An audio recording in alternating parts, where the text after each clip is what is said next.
Like Anthony Davis was 23 in college, but he actually was 43 growing up, so works out that he's 3 now.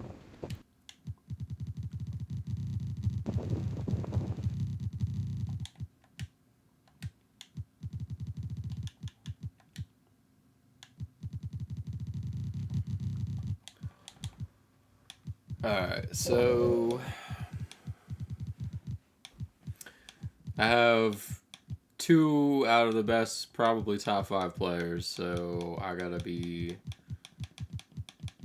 significantly weaker for the rest of my team. So let's see.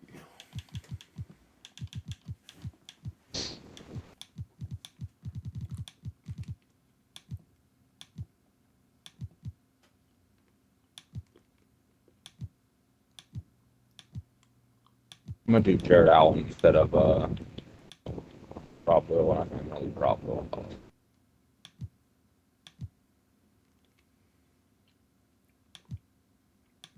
Study. I'm surprised. I love the Thomas. I believe, like, at least I believe that the Nuggets got Thomas Bryant. Yeah, they did. I do love that because I can't remember exactly. I said this yesterday. Hopefully, it fixes itself about my bit rate when I start. I don't understand, but I do love that. But like I'm pretty sure they gave up Highland for like nothing. I don't know. I We gave read up it. Highland and got Maybe like a uh, second rounder or some shit.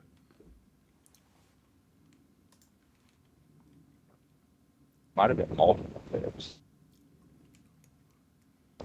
and then yeah, he's on the Clippers.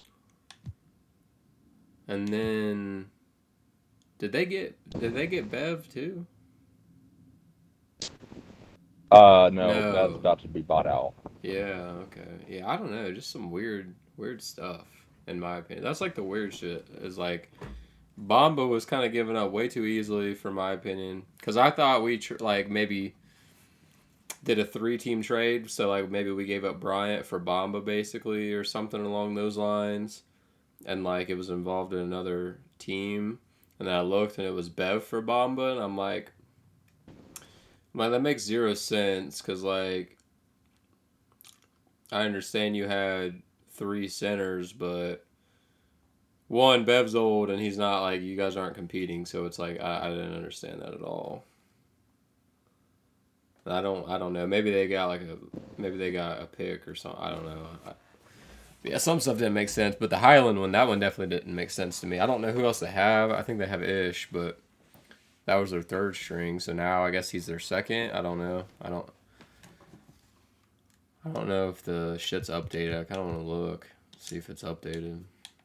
It's not. I did it on my roster though, which case I only did last night. Uh, The only thing I didn't do is like Indiana has too many players, and I had to drop somebody, um, but everybody else is on the respective. I don't know the numbers yet, but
Yeah, I didn't watch the second half. I just watched the first half, and it was through the shitty camera angles. But uh, I don't understand how I mean, I know they didn't have LeBron, but like, I don't know how the Lakers lost tonight because like Milwaukee could not buy a fucking bucket, dude. Like, They lost.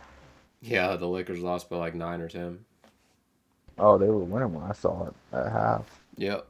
And like that's what I'm saying. I don't know what happened at the second half because I didn't watch it. It was on TikTok, but um, the first half, like Milwaukee could not buy a bucket, so it seemed like they were having a really off night. And as far as us goes, without LeBron, defensively we were kind of ass because we were given quite. I mean, we were contesting, but we were leaving a lot of people. Like we were trying to close out, but we just weren't where we should have been. You know, what I mean, we shouldn't have been in them situations to have to fucking run as far as what we did. But Yeah. so we were trying, but yeah, we're just giving open looks. But they were bricking them and shit. So and Austin Reeves was kind of on fire. Um, I don't know. It just seemed like offensively we were playing pretty good. So I don't know. I don't understand. And like, it's not as crazy as the version I made yesterday. Because the version I had yesterday, we had a little bit more depth, but we still have pretty decent amount of depth, especially once Bomba actually comes in. Yeah. Because they were playing without LeBron and without either Bomba or Thomas. So, um, but yeah, just I don't know. I'm just like, man, how the fuck like when it's close games like that, especially when the other team's off, how are you guys losing? Because I don't know. It's like you're really not being beat by star power right now. Because like the Stars really, I mean they might have like picked it up. You know, I don't know, but based off the first half, like they weren't really doing anything star worthy that game so far. So it's like you're not really losing from star power. So it's like I don't know. It's like you got depth now. So I don't know. It's just like what the like. I don't know. It's just kind of annoying. Like how it just feels like they can't win without LeBron dropping more than 30. Yeah. Yeah. I did that. I saw. It seemed like AD didn't do much.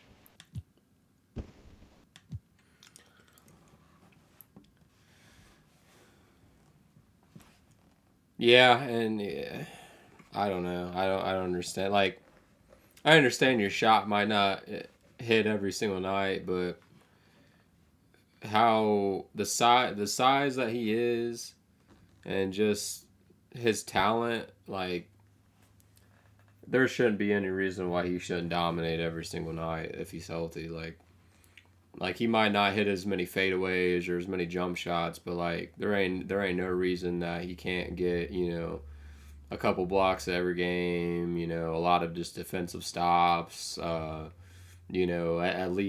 At least 20 points just from your inside game and foul shots. And the size that you are, the energy that you have, the length that you have, like that you. Well, I think he usually rebounding he's pretty solid, but like he only had 8 rebounds at bronze scoring title game. Like you should pretty much. I don't know. I feel like, especially for the Lakers, we don't have.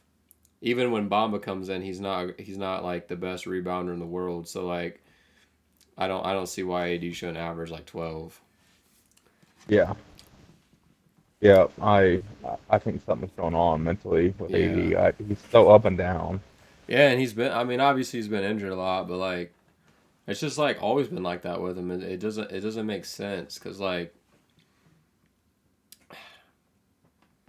it makes more sense for people like Booker and Lillard, like smaller people, because they rely on their jump shots to be successful. But like I said, like with him, there's so many things that he can do to dominate, like that he really doesn't, like if he's trying and like really caring, like he doesn't really have a reason not to dominate in some way every single night. So it just doesn't make sense why. I don't know. You like the Lakers just should basically never. You should always feel like AD's dominating, whether they're losing or winning. Like you should always feel like that he's doing everything that he can, and it should feel like that almost like at least 9 times out of 10, and it might feel like that 2 out of 10 games. And it's just kind of like what the fuck. Yeah, I agree.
I think I might have found something with Trey here for the Hawks. So I think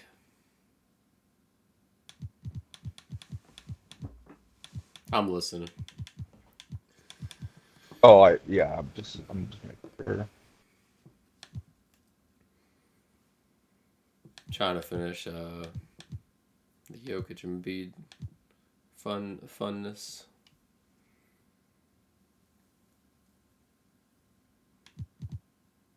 Because I'm like,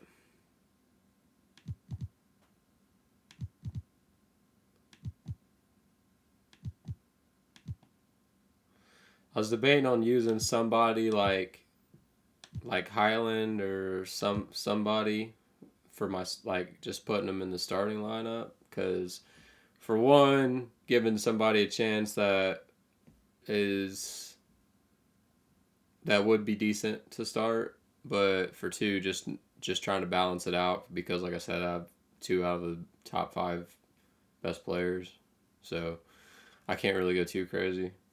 Um, so, but there's some older guys that would fit really well that I would like, and then there's also some younger guys like that I would really like. But I was thinking, somebody like Highland or Tyus, somebody like that. But then I was also thinking D Rose, because he's getting left out like a motherfucker, and it's sad.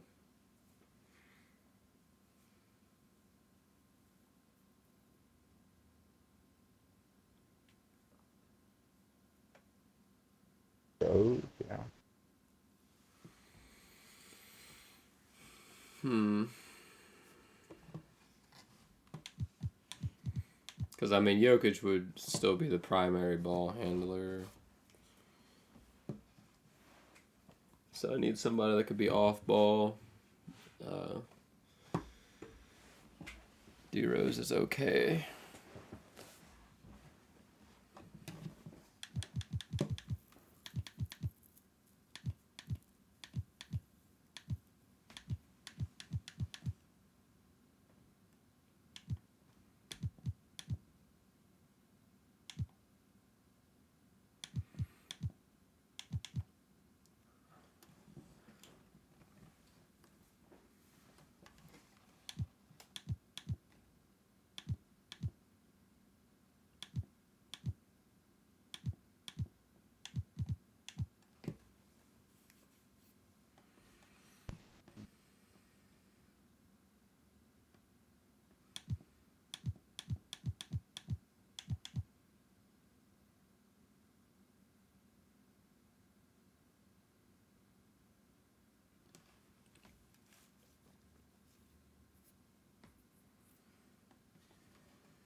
I still can't believe that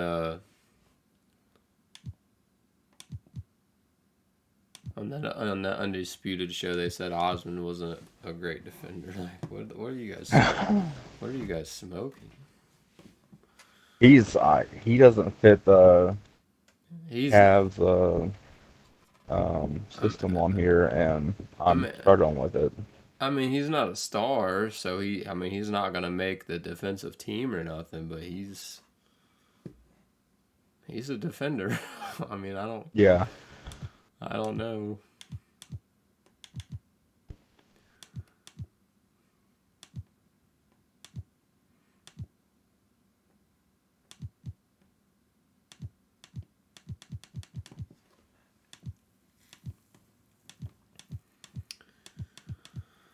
Um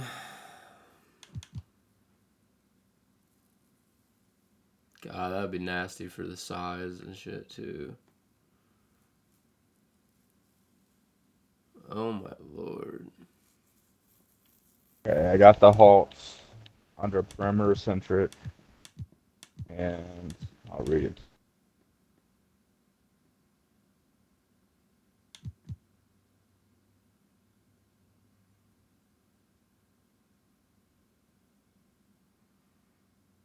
Okay, tell me what you think. I got Trae Young, Lou Dort, Brandon Ingram, Jonathan Isaac, DeAndre Ayton. I'm gonna give that team like an 8 out of 10. I like it. You like it? Yep. They ain't gonna win. Not But unless they're relevant. yeah, but they're relevant. They're at least they're at least the same talent level that they are, probably a little bit better, but hopefully like less toxic. hopefully hopefully at least just more fun and they get along better. Yeah, And no, then sir.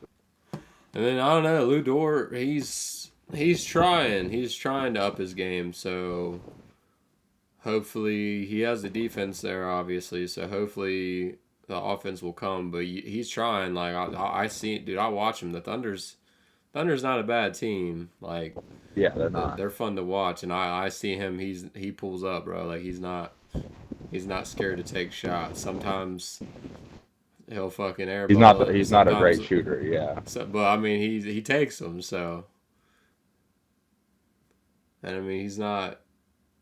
He's probably is one of the bottom 5 or 10 of jump shooters in the league as far as like that's valid for you know like having a minimum amount of attempts, but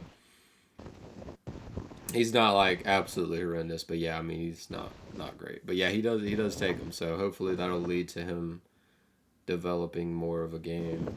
So Yeah, a few years ago he was like 34%, which is respectable, but I think he's around 30 now. So if he can grow,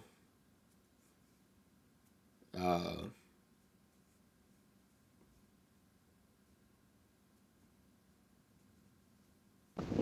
yeah, I don't Yeah, I know. think I have the Celtics starting five. It's Smart, Brown, Tatum, Collins, Bravo.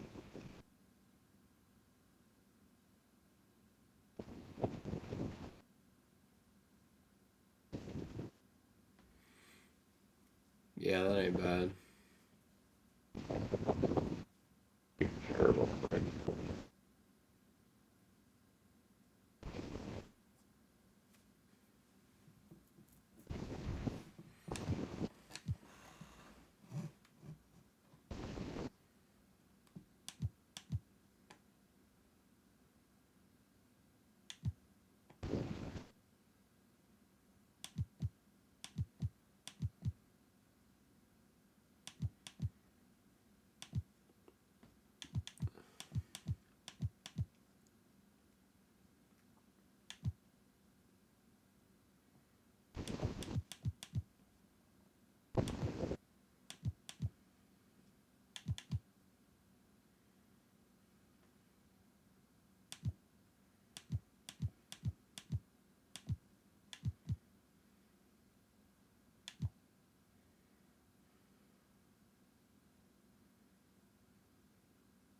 Oh, John Collins next to Embiid. He's a three-star.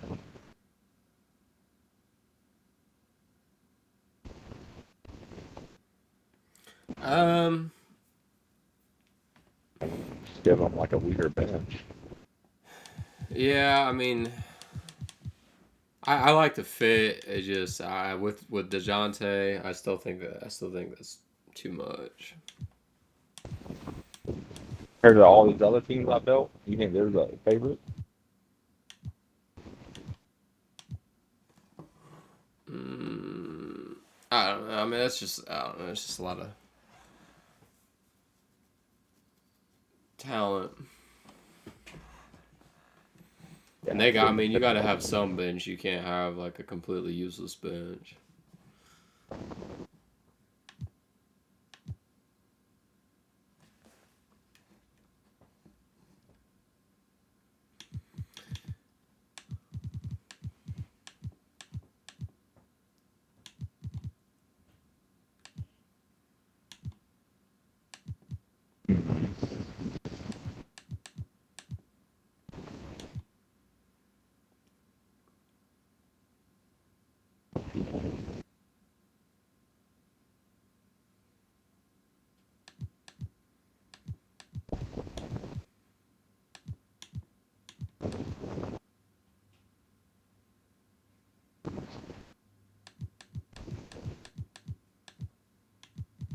Okay, I'm looking at Aaron Gordon,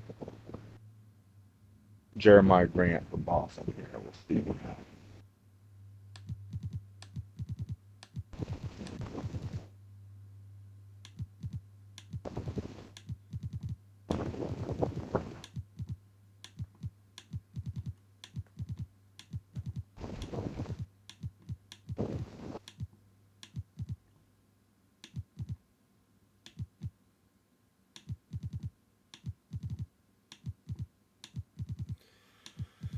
So yeah, I'm thinking D Rose for my point.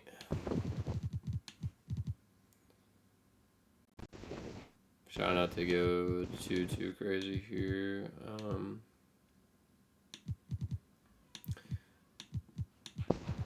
Honestly, I might just go old school for my starting five, and then maybe for my bench, I'll get a little bit younger.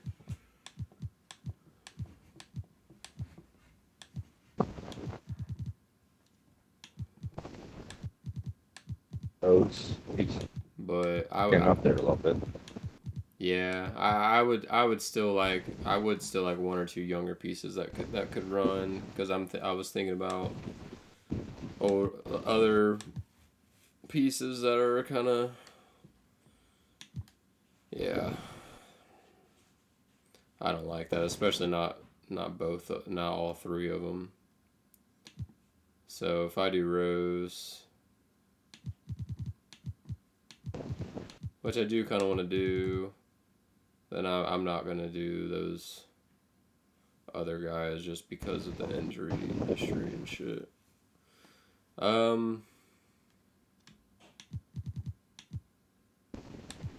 might do Terry Rozier at the 2, maybe. Okay, so Tobias Harris is the 4th spot.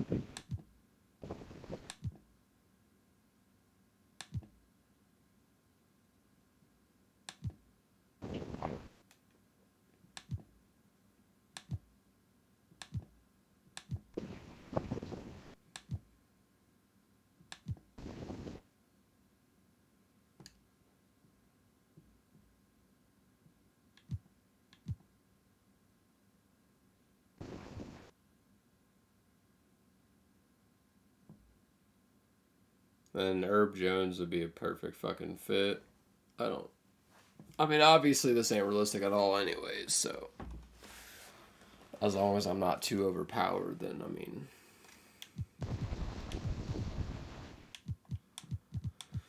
D Rose, Terry Rozier, Herb Jones. I'm not locking it in, but that's what I'm thinking right now.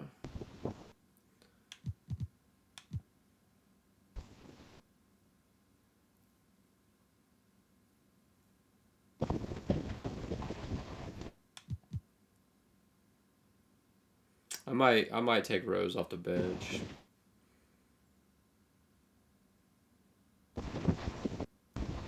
That was like my 6th or 7th man.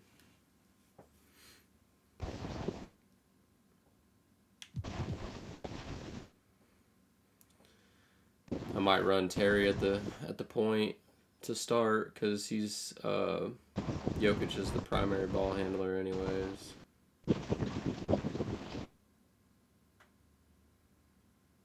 So I kind of want, especially if I do Herb, I kind of want a lights out shooter.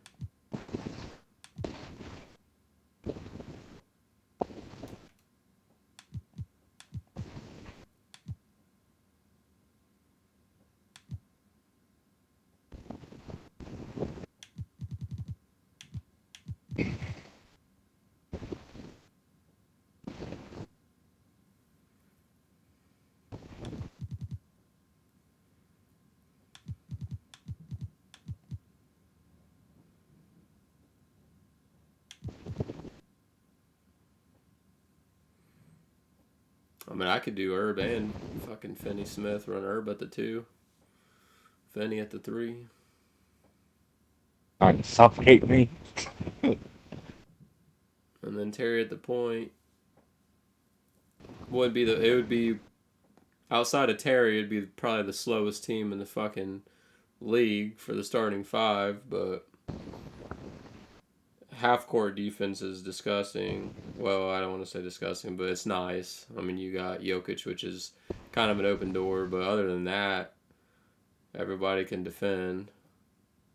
So it's pretty disgusting. There's only like kind of one weakness. And then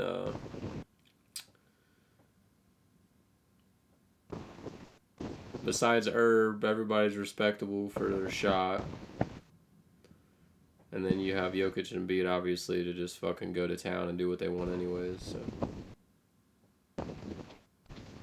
And Herb can shoot, just not at a crazy clip. So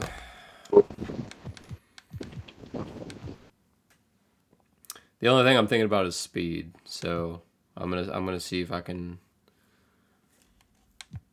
think of another shooter that's as good as Finney or better, that's faster, that can play the 2 or the 3, doesn't matter.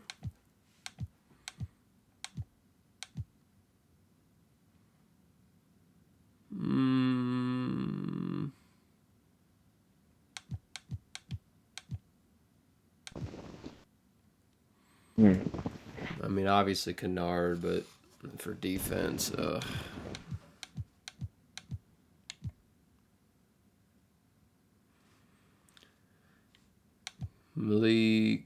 Terrence Davis.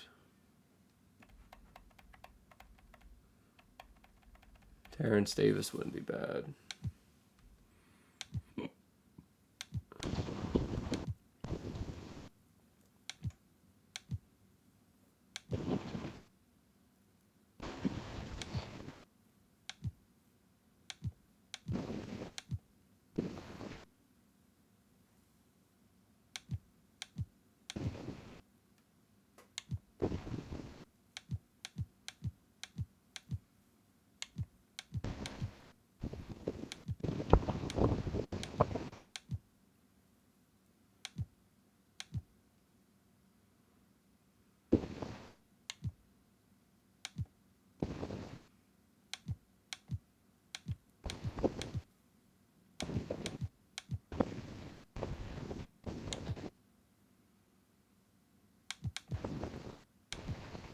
Okay, so you know how Milwaukee's built around defense?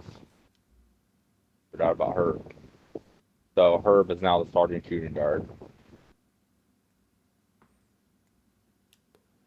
Josh Richardson's coming off the bench. Yeah. Yeah, that's pretty nice. And then Buddy Hield is the starting shooting guard for Cleveland. And Caldwell Pope's coming off the bench. Yeah, it ain't bad.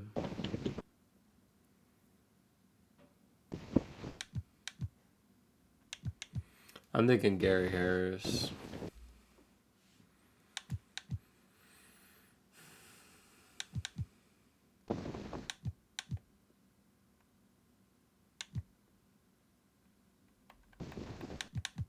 We both want Osman to stay in Cleveland, right? I mean, I like him. He's one of my more favorite rotation players. Yeah.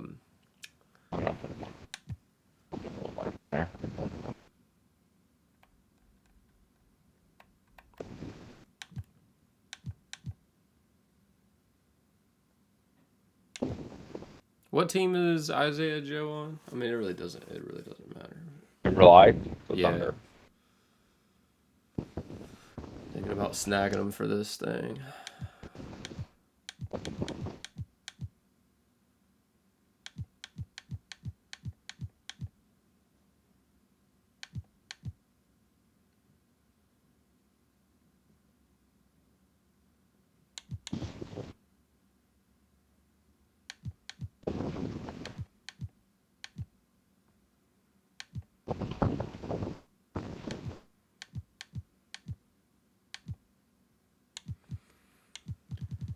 Yeah, it'd either be Terrence Mann, like Isaiah Joe, or like Gary Harris, or Finney Smith, Lonnie Walker. Those are who I'm thinking. I could do like Kennard or something, but then that'd be no fucking defense. So it's like what mix do I want? Do I want absolutely lights out shooter, or do I want like a good shooter but can do something else too? Yeah. I like the idea of giving Lonnie a chance.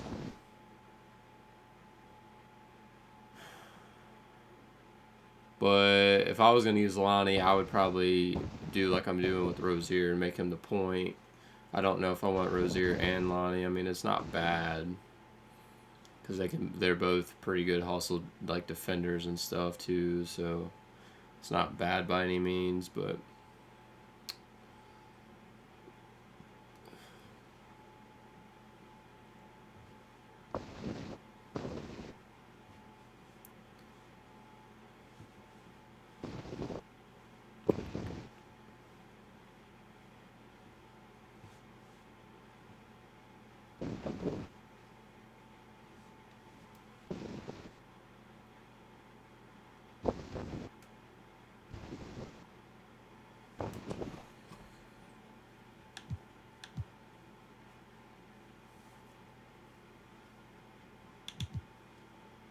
Lonnie doesn't have a single badge? Damn. Really? That's disrespectful. I mean, he's kind of one of them all-around players, so I know how 2K is with not wanting those kind of people to have badges, but he should have something that's Then based just on take off. athleticism. Yeah, based on off athleticism.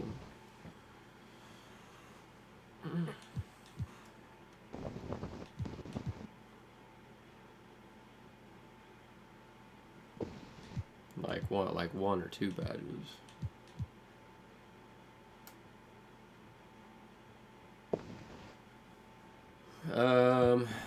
Fuck.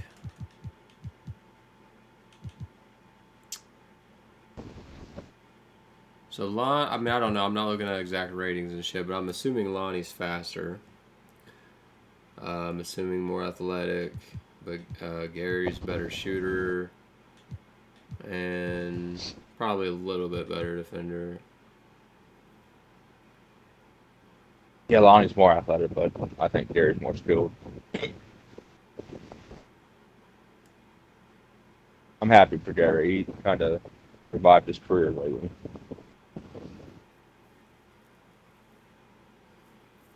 I just kind of want somebody that can help run the floor. Because really, right now, all I have is Terry Rozier. I mean, Embiid's pretty. He's pretty decently fast, but I don't understand guy. fucking Jokic is Fucking slower than Jokic is shit. slower than shit. Herb is Yeah, probably Herb is mediocre. probably mediocre.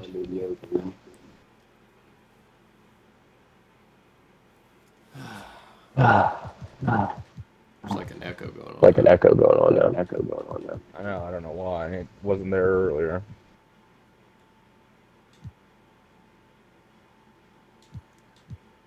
How fast is Isaiah Joe?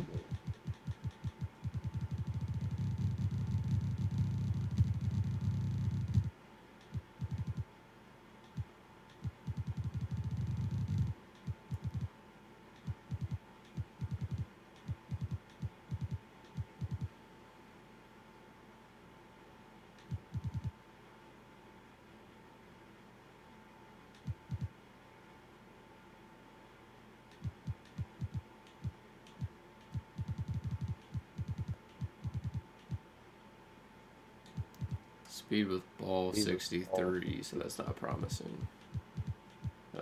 Speed 72, so not fast at all. Damn. Okay, let me compare Gary to Gary's 70? What? Lonnie's 91. Okay, I was definitely banking on Lonnie being faster, but not 21 whole rating points faster. Damn. Yeah, that seems a lot. Yeah, 70 for. Damn. There ain't no way Gary's that slow. Yeah, I'm gonna have to look.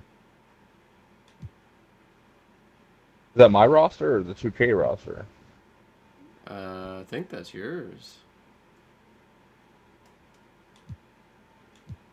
Look at it. Yeah, we got. Is this the one that's updated?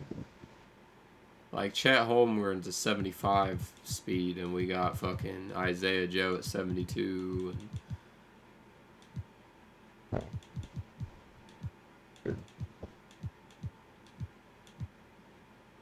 Gary at a 70. I don't know how it works though, because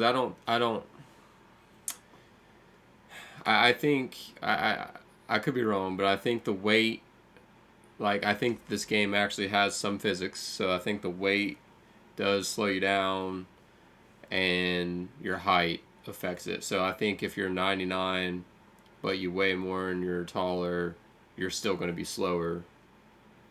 Yeah. Than 99 as 6 foot compared to. I think that's how it works. So like, you're really not compare if you're different heights and shit. It's not really apples to apples.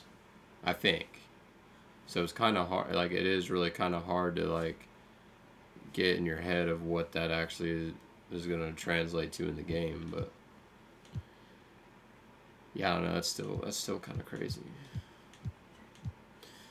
I'm leaning towards Lonnie then, because he's a good shooter. He's not like super lights out, but he's a good shooter, and I need some speed with this team, or I'm really gonna get cooked.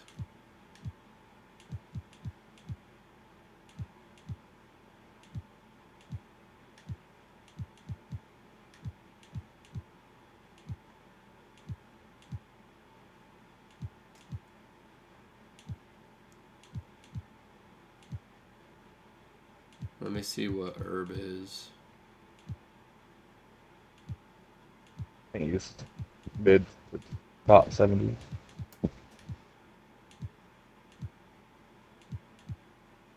Terrence Davis is a 73. Damn, I thought he was pretty No, that athletic, makes more sense. Yeah, he's athletic, but not I super don't think he's fast. incredibly fast.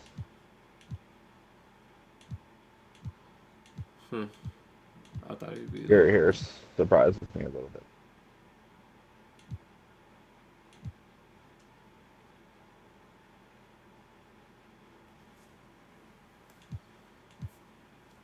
I see you, Reggie. 84. Okay.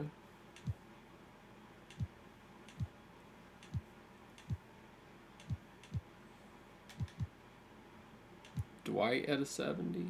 Okay.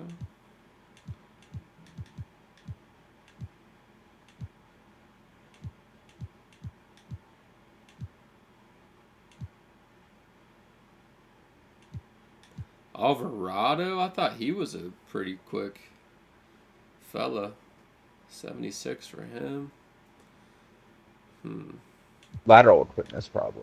No, that's his speed. Okay. Yeah, I thought he was a pretty quick guy.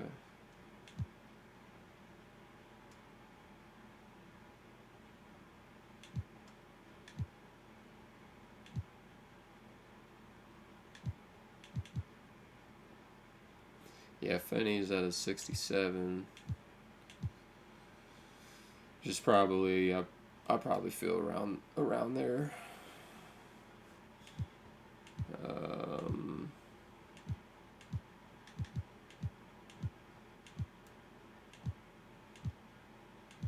Herb's a 74. Not too bad. Rozier's gotta be pretty quick. What's he at?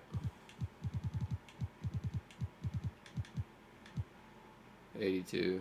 Yeah, that's about right. That's probably a little bit less than what I would say, but yeah, that's about right.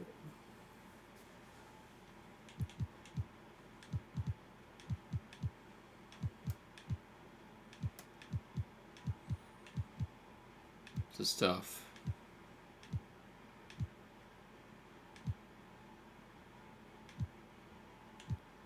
I might just go what I was originally thinking. Especially while I'm still taking Rose. It's just going to be off the bench. So just hopefully we don't get. I mean, obviously, this is just a one-time thing, so I don't even know why I'm thinking too hard into it, to be honest. But anyways, I'm going to take Victor Oladipo, actually. Oh, I was going to do D Rose, Victor, and Hayward, but I'm like, dude, that injury history.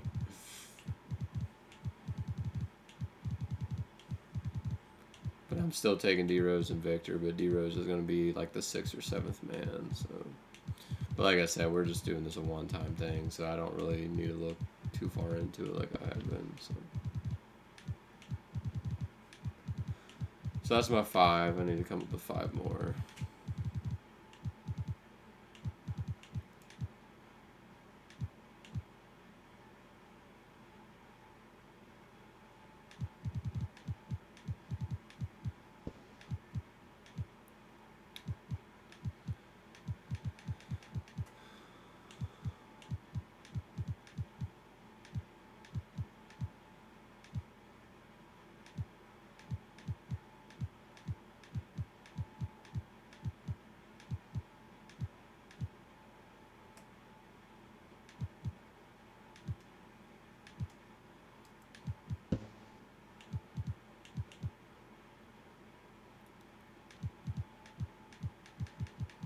I'm just gonna give him some decents.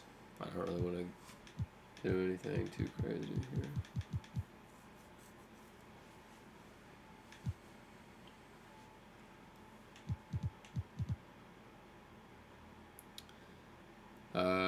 Like maybe Kimba. Yeah. Oh no, I forgot I was doing D-Rose. Never mind. I'm already doing D-Rose. I'm not gonna do D-Rose and Kimba. Never mind. Never mind. D-Rose. That's the 6 man for sure. And then yeah, I don't want to get too crazy here.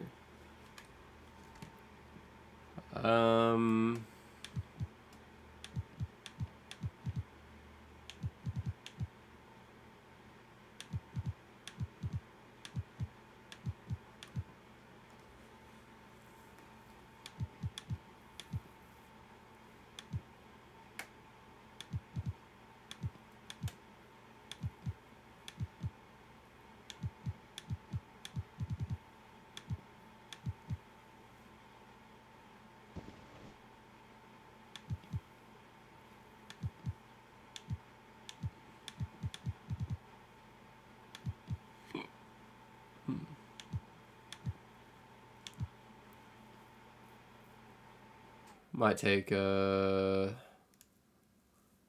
Lopez.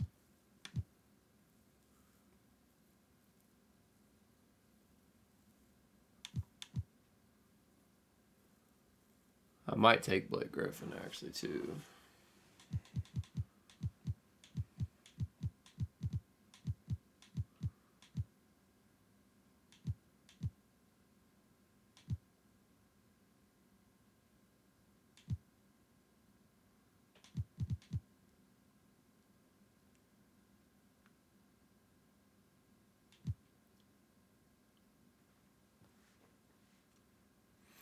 So D Rose, Robin Lopez, Blake Griffin.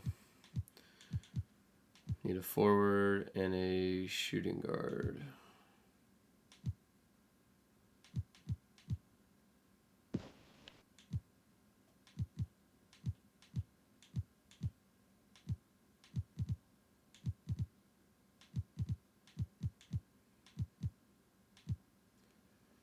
Preferably younger people, because I got a lot of old motherfuckers. Okay, so for the roster I'm working on, I'll work on some here too. Dorian Finney-Smith is going to be the Suns' power forward. Okay. It's really weird with their height difference, but Kevin Durant 6'11" as a small forward, Finney-Smith is 6'8" at power forward. They need some defense.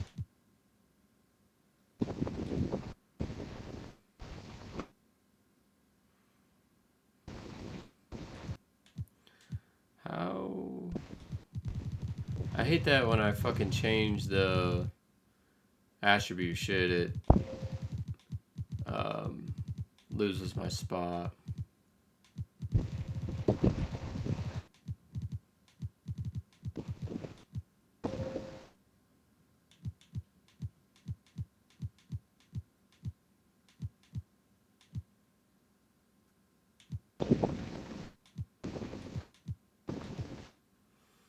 Damn, okay, yeah, I didn't think he was fast, but fuck. Didn't think he was that slow.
I'll take Cody Martin and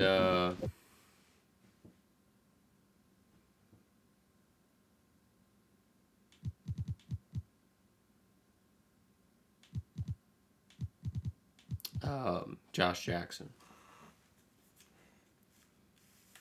Okay.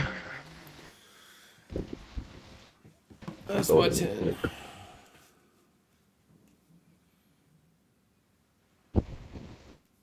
We're some old motherfuckers, but we're gonna get it. We're gonna get it done.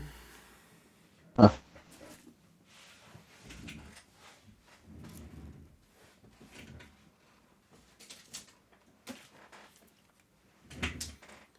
We'll just play make believe, and we'll say the at least 3 or 4 out of the other 5 people that's on the imaginary 15 roster version are just some young, energetic players.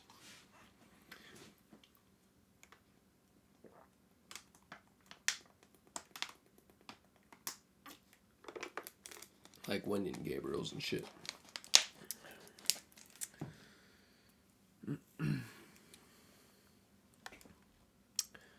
Yeah, I'm trying to think of who I'm gonna be.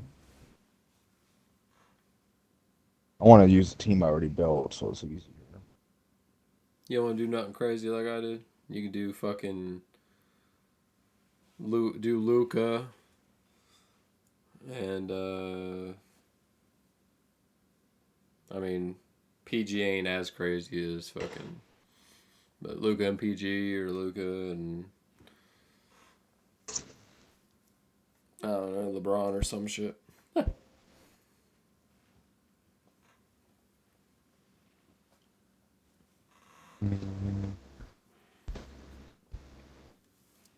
You don't have to. You can do what you want.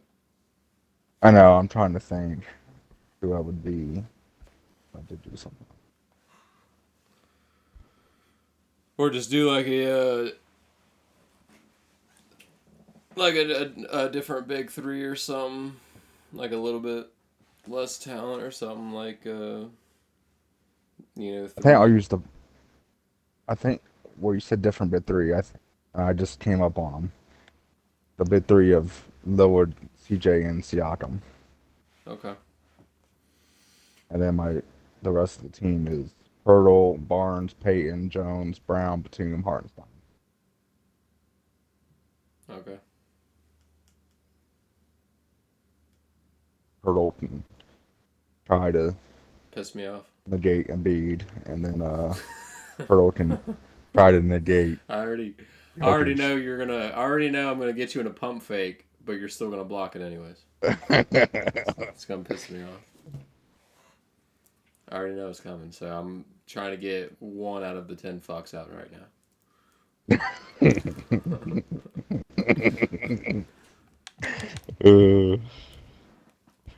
That's funny as shit.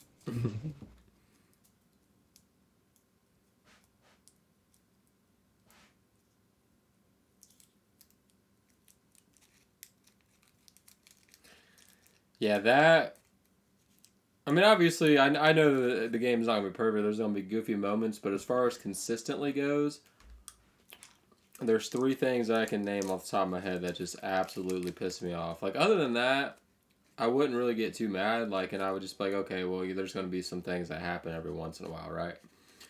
But like on a consistent basis, which granted, if you mess with the settings and shit, you might be able to negate it or change something about it. But as far as it just being a plug and play thing, the amount, and I understand, like if you have a really really diming passer like LeBron or something, I do kind of understand.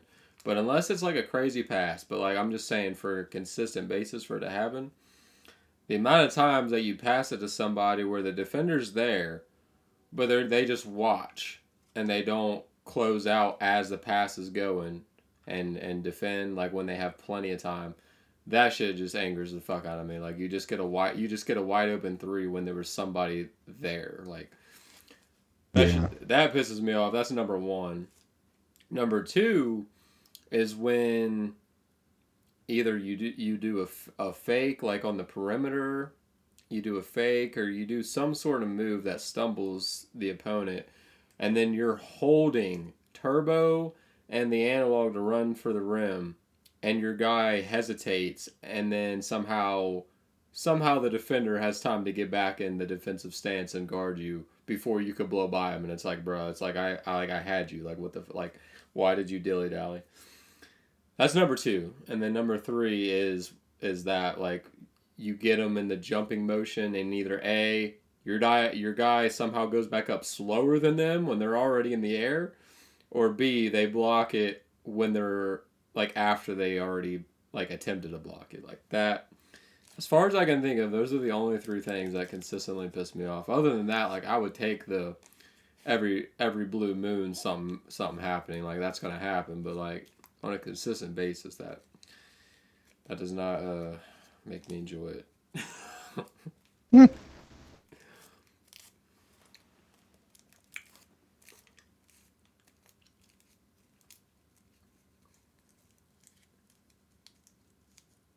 All right. What? So, which team do you want to be on? Good question.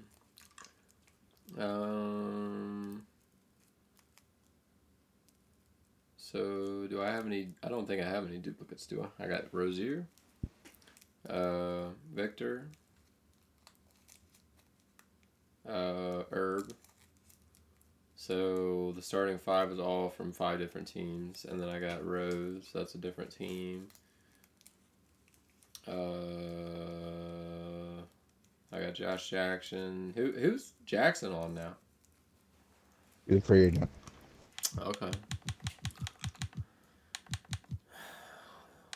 So he was on the Suns, I think the last. I don't know. That's the only one I remember. Cody, I don't know. Oh no, Cody. he got drafted by the Suns. He hasn't been on Phoenix forever. I know Caleb's on Miami. I don't know where Cody's at. Which Victor Oladipo? Cody might be on the Hornets. Yeah, Victor. Is Cody on the Cody's Hornets? on the Hornets. Yeah. I might do the Hornets. Although that's kind of disrespectful. I feel like I gotta do the Nuggets or Philly, but I mean, I guess I don't have to. Do the Hornets. We don't ever use the Hornets. Yeah, let's do the Hornets. Since I got 2 people from there.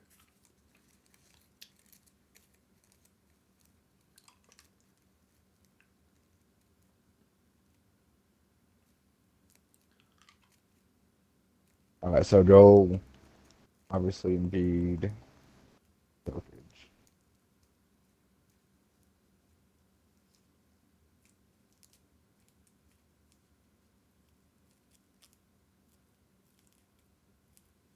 Who else you got?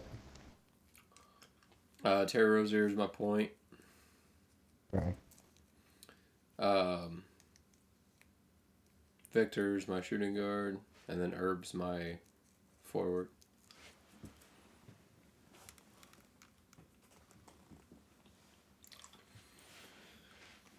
And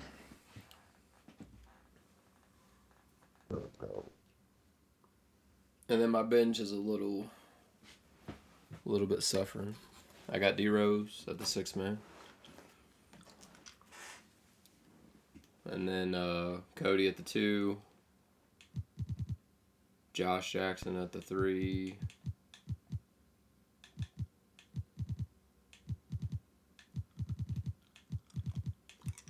Blake Griffin at the 4. And then Robin Lopez at the 5.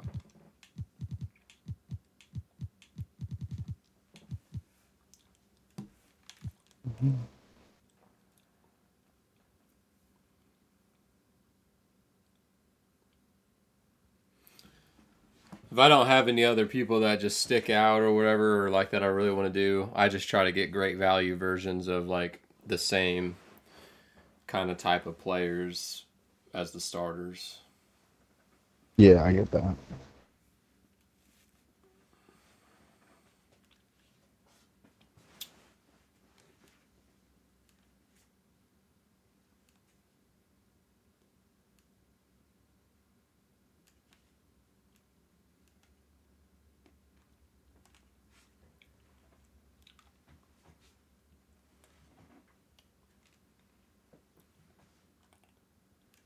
Okay, I'll let you change the positions though. Okay.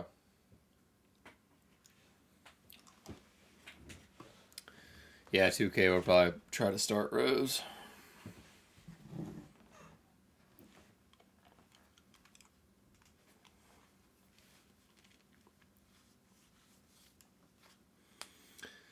Yeah, I feel like it's pretty balanced because outside of obviously having two of the top 5 players, it's pretty weak. So, but I think as far as fit wise goes, it could work, but obviously, especially the bench is pretty rough.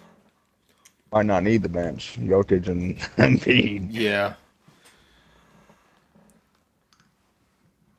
Yeah, we obviously know they can score the fucking lights out. So as long as Embiid can kind of cover up the Jokic's defensive woes, then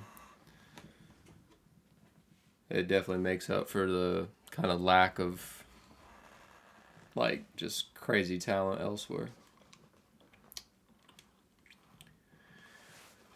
Well, I mean, you still got some pieces that can do some stuff. Like,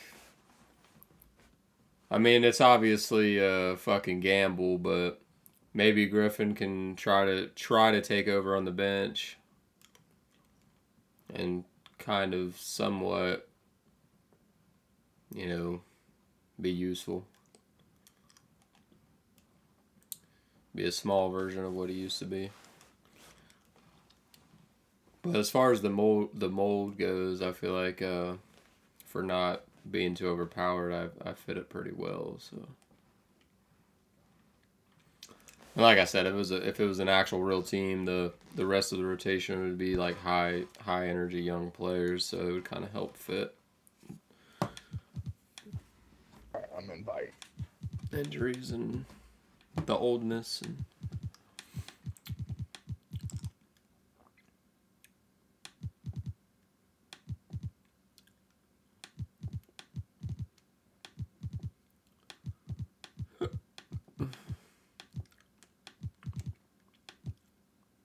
It is sent. Okay.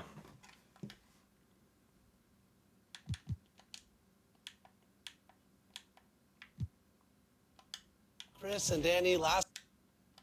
Chris and.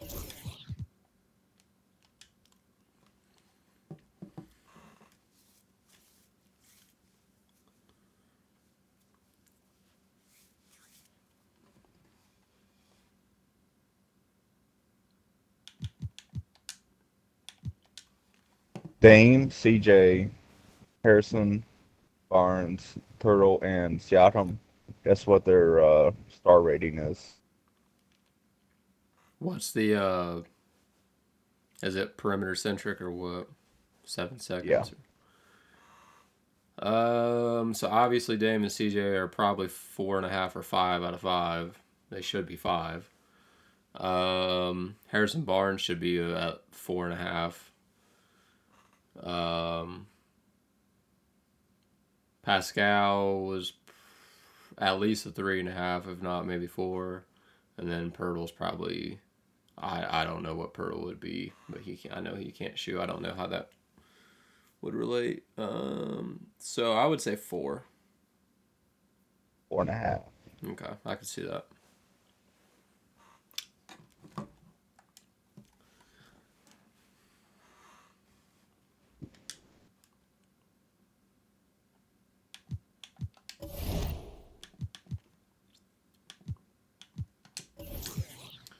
Yep, D Rose is starting. Let's change that.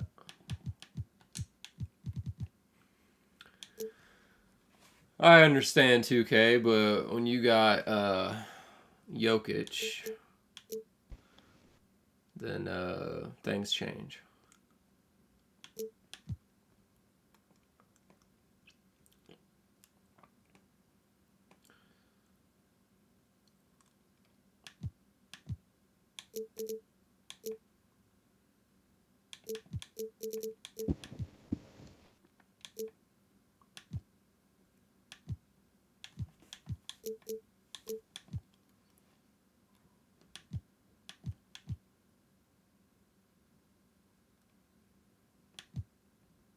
Let me know when you're ready.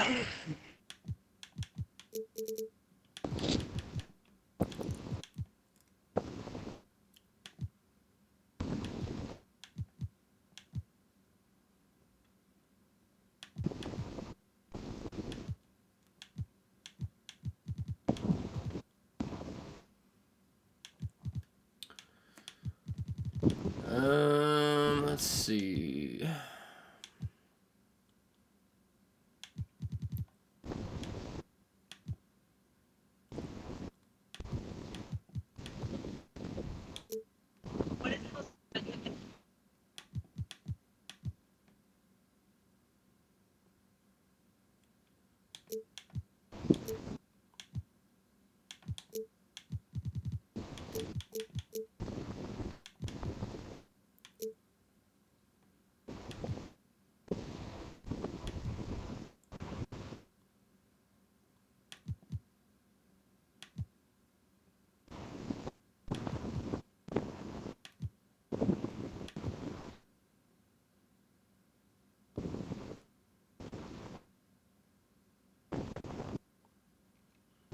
Alright, that's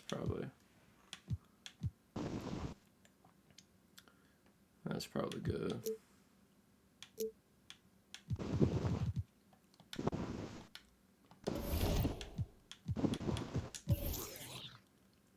We got 4 stars on pace and space. We would probably have 5 or 4.5, but Herb is kind of a...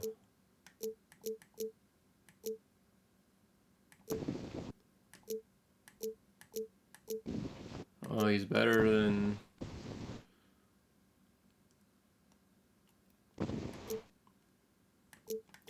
most people. That's crazy though. If I put Rose in, that goes up a little bit, but the star rating still doesn't budge. Yeah. But I'll take 4. That ain't bad.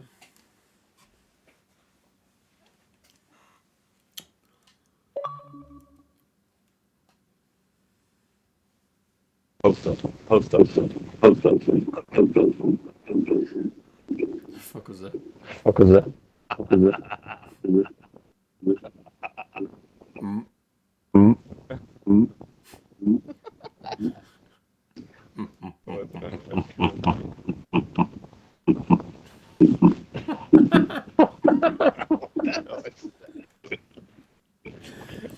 Sounds like a heartbeat monitor, man.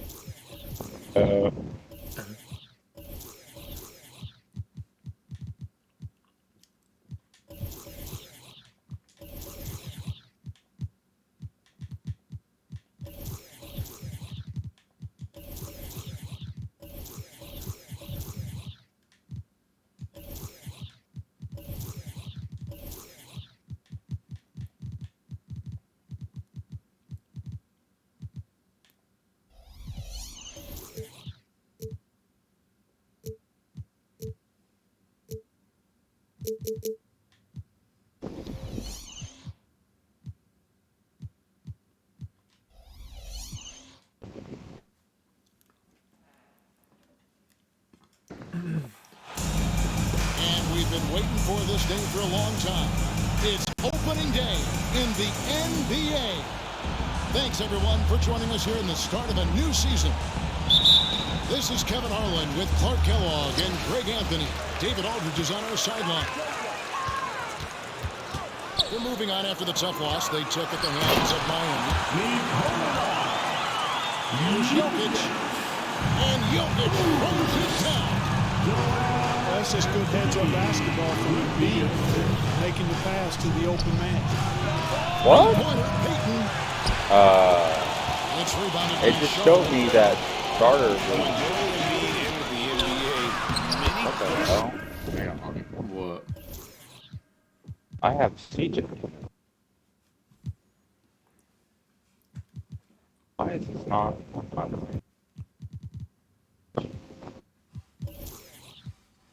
What the heck, dude? It started somebody else than CJ? Yeah, it won't confirm it. Hmm. What the heck is this shit? And Harrison Barnes is out too. And I hit confirm and it won't confirm. That's weird, dude. We'll get a restarter if you want. No, it's fine. Are you ready? Yeah. Wow. Good. 21 change it. First 2 years in the league. Most questions I mean, is this guy ever going to get on the court? But once he did, oh my, a monster. I've not seen a big guy do the stuff Joel Embiid can do. It's actually insane. What the? Whistle blows. That's going to be a travel. Yeah, I didn't see nothing there. So it's the Oh, there's Hornets now. CJ. It's 4-point game. There's Embiid. Siakam pulls it in. And here are the Blazers. And now we've got some time to check in from the sideline. You got for us, DA? I was able to talk with Chauncey Billups for a minute. He's looking forward to this first meeting between his teams. Fast enough to Jokic move, This bro. is a fantastic opportunity to show what we've got and what we're about. But we have to protect the rim at all costs. Even if that allows them to get an open shot from time to time. Well, it's an interesting strategy, guys. Let's see if it works. Thanks, David. It's Oladipo on the wing. Here's Jokic. And the jumper from down low is good.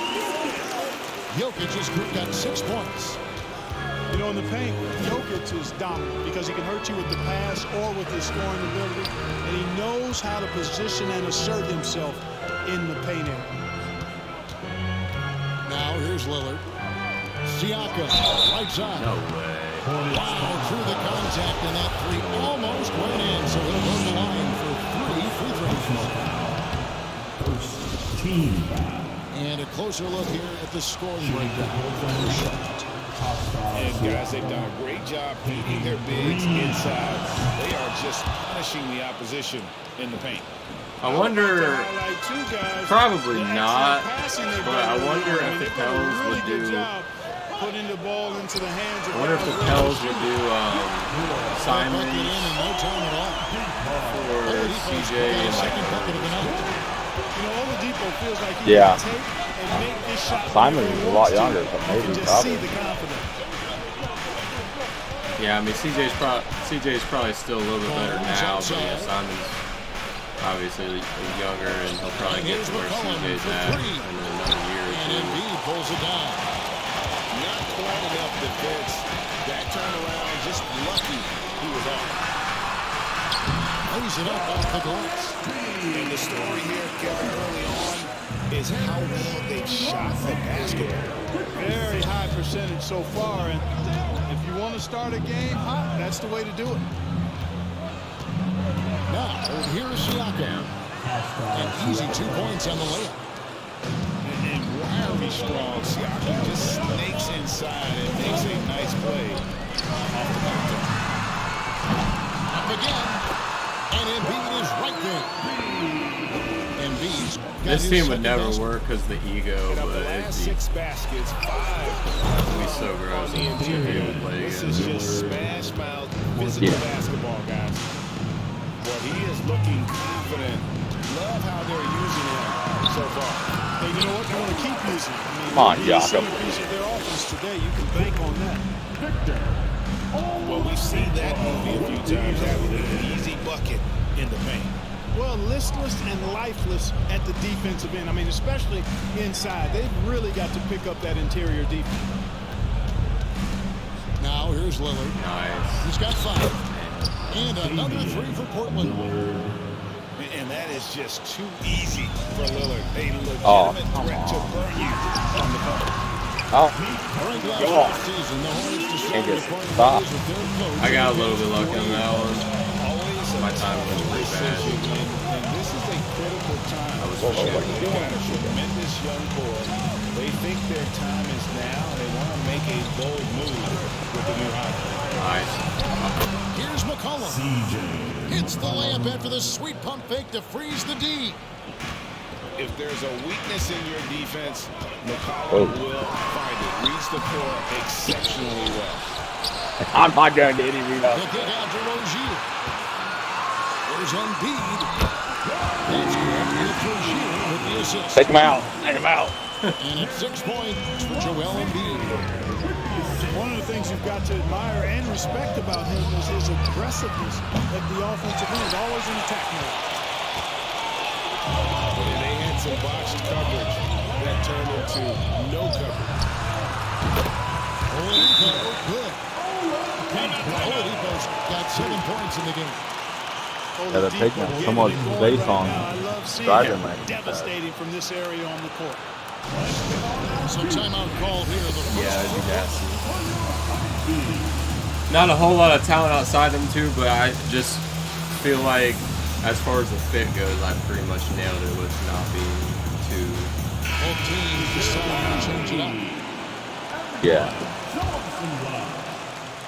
Trailblazers trailed by 6. Batum with the 3. Griffin grabs the board. Bench is where it gets a little bit sketchy though. I'm relying on D Rose and Blake a lot. Pass to Griffin. Batum with the steal. To the inside. Hartenstein. And he banks in the layup. And a nice job here early of establishing an inside presence. In the corner, it's Martin. Offline with his 3. Rare you'll see him miss such an open look. McCollum, no good. Hornets leading by 4. Pass to Jackson. And once again, off the mark by Charlotte. Jones with and Rose picks him up defensively. Does not get much easier than that, but somehow What? he came up in That's not easy at all. Did Rose just shove the thing? And the game plan is clear. Work the ball No, he was chippy inside. like that. And it's working for him. He liked that initiative, not settling for stuff on the perimeter. GA, something that's kept Portland from getting over the hump is their defense. Kevin, their defensive rating has been gritty for several years. It's a point of emphasis for the Blazers going forward. Shore up the D and try and take that next step. My defensive unit. Oh, how about the finesse there? Nice little gentle touch on the board. And you know, when you have that gentle touch, those tip-ins are easy to come by. But only if you grind hard enough to get yourself in tight before the shot goes up, guys. You got to get your work done before the shot is attempted. And he's not going to miss that sort of an opportunity from deep. Jones looking for an opening.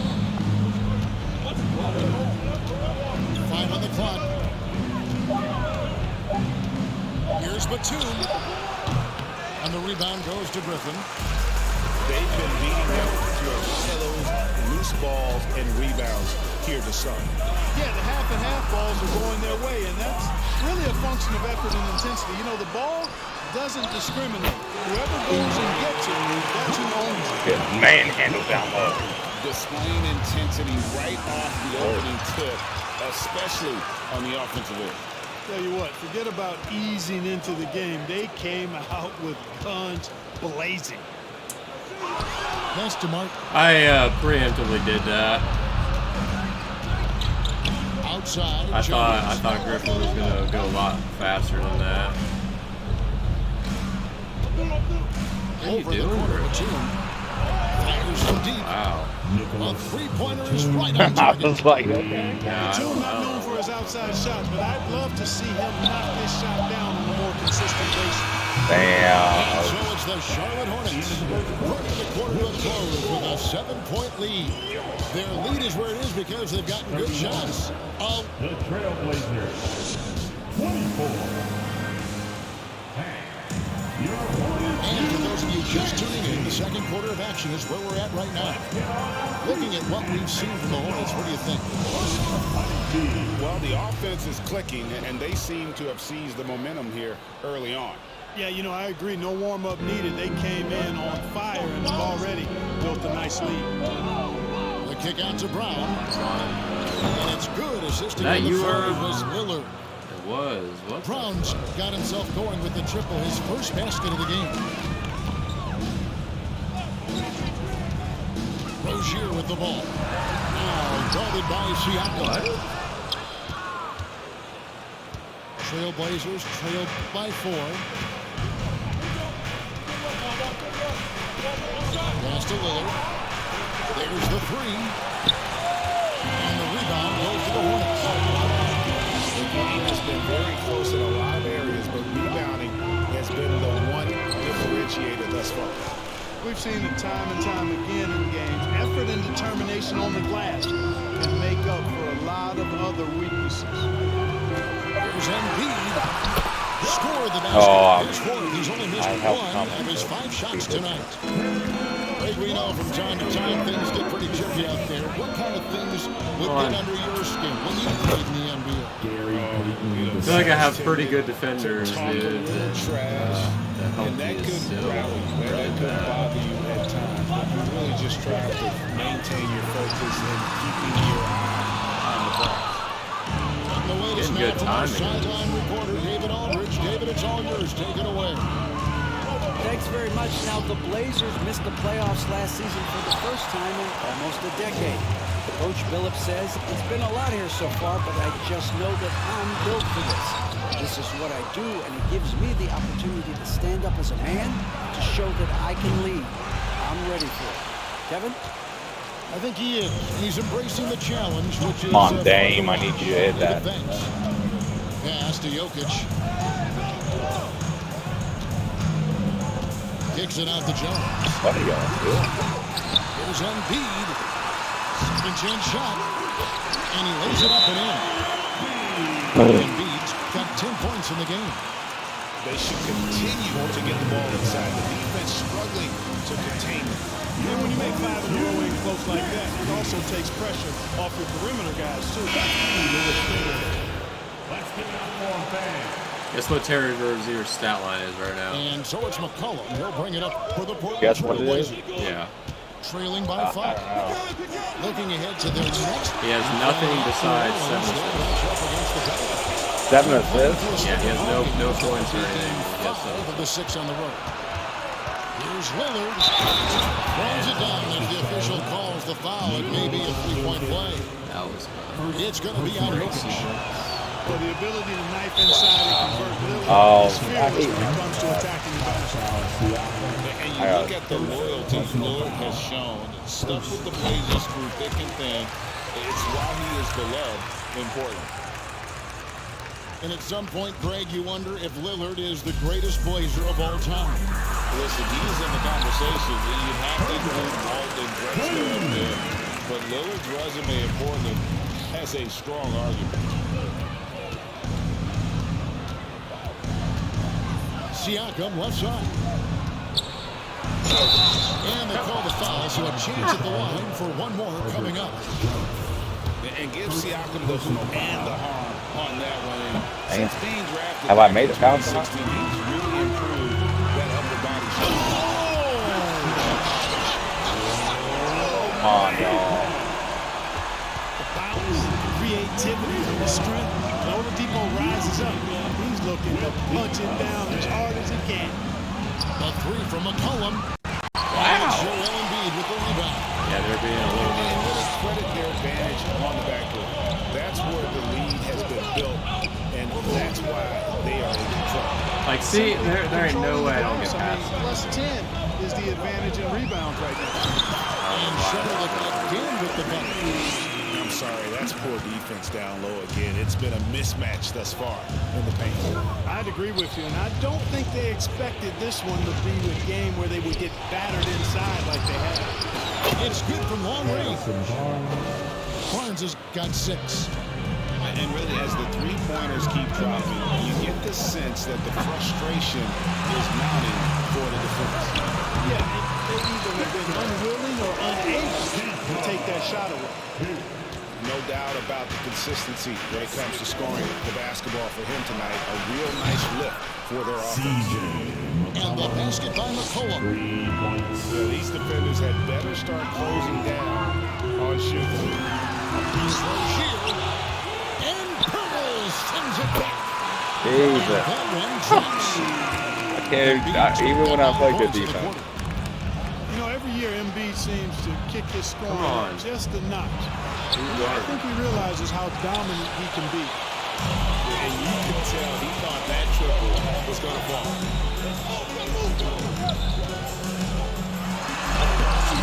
Doesn't get a good drop for him. And the Trailblazers going the other way. Barnes outside. And some nice ball movement here by the Trailblazers. Pass to McCollum. Can't guard Three-pointer.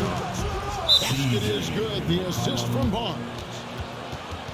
McCollum's got his third basket of the night right there. And now the first timeout called here for the Hornets.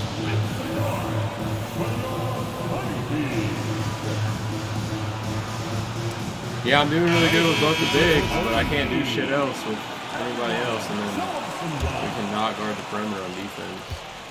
Hornets leading by 3. That's the only reason I'm in the game. Rose in the post. Pass to Martin. And Come on, foul GP. time's on the shot, so he'll be shooting free throws here.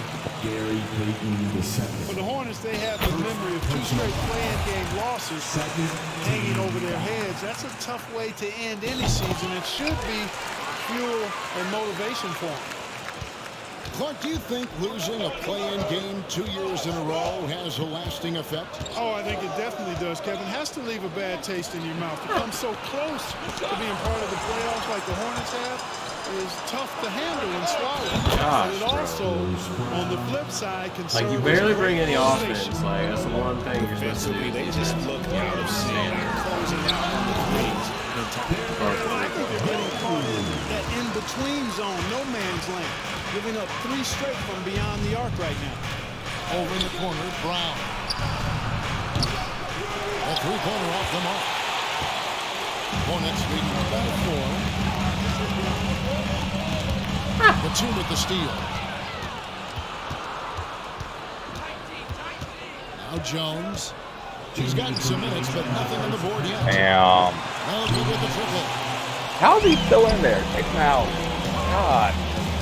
In the corner, it's Griffin. And the slam by Blake Griffin. Hey, major props for Josh Jackson. Made an intelligent play there. Has a good feel for when his guys have a clean look. Fucking head itches. My head itches. Right side, Jones. Payton with the ball. And it's Martin picking him up. Back to Payton. Oh. Just 4 to shoot. There's Rose with the 3. It's hauled in by Brown. Trailblazers trailed by 6. Over in the corner, Batum. Outside, Jones. Batum, the screen. Pass to Hartenstein. Lets it go. He didn't shoot that. I did a horrible job at You it. know, the fact is, he's not a lock from there, but he was open enough to where he should have hit that shot. Martin for 3. That's good. And it's Jackson with the assist that time. Gets the shot he wants. The defense wasn't quite connected enough. They lost contact. On the wing, Brown. Pass to Batum. To start the run. Shoots over Griffin.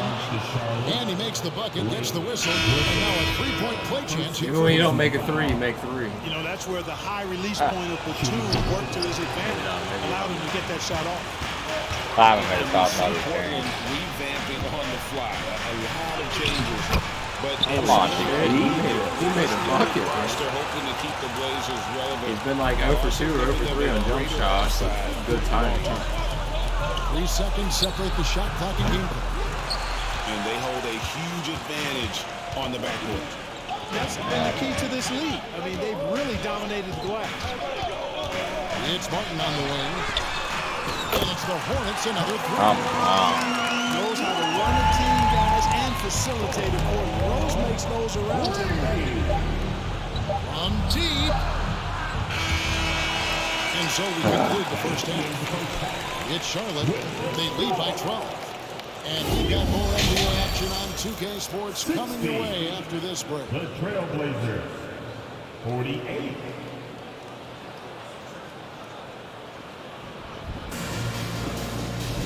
And there wasn't too much drama in the first half, but maybe things will tighten up here in the second.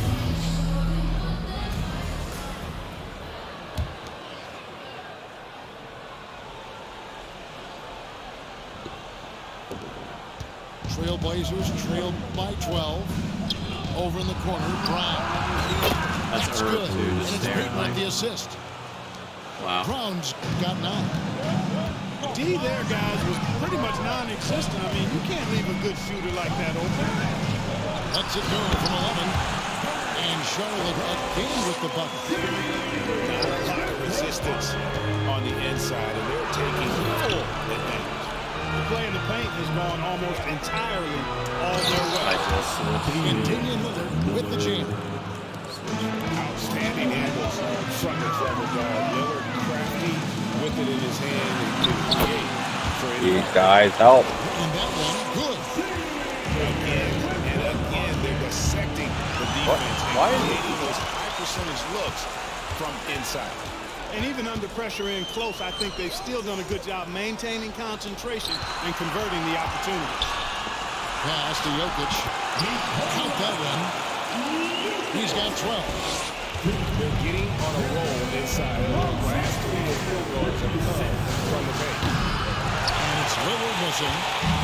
And a big lead for them on both the scoreboard and the backboard thus far. Damn it, guys. Rebounding has been a big key in this one. They've asserted their will of taking control on the glass. Blazer substitution, Harrison Barnes. Jokic inside. 12 points for him. Yeah, I'm about to say. It's hauled in by the Trailblazers. Even with that miss, they're shooting 75% coming out of the break. That's a strong start to the half. It's just hot. It's by 13. Pass to Jokic.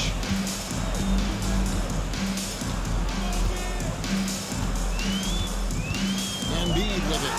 And there's the big-time jam as he shoots it right over Purdy. This big guy, Joel Embiid, is a center with an awesome dunking outfit.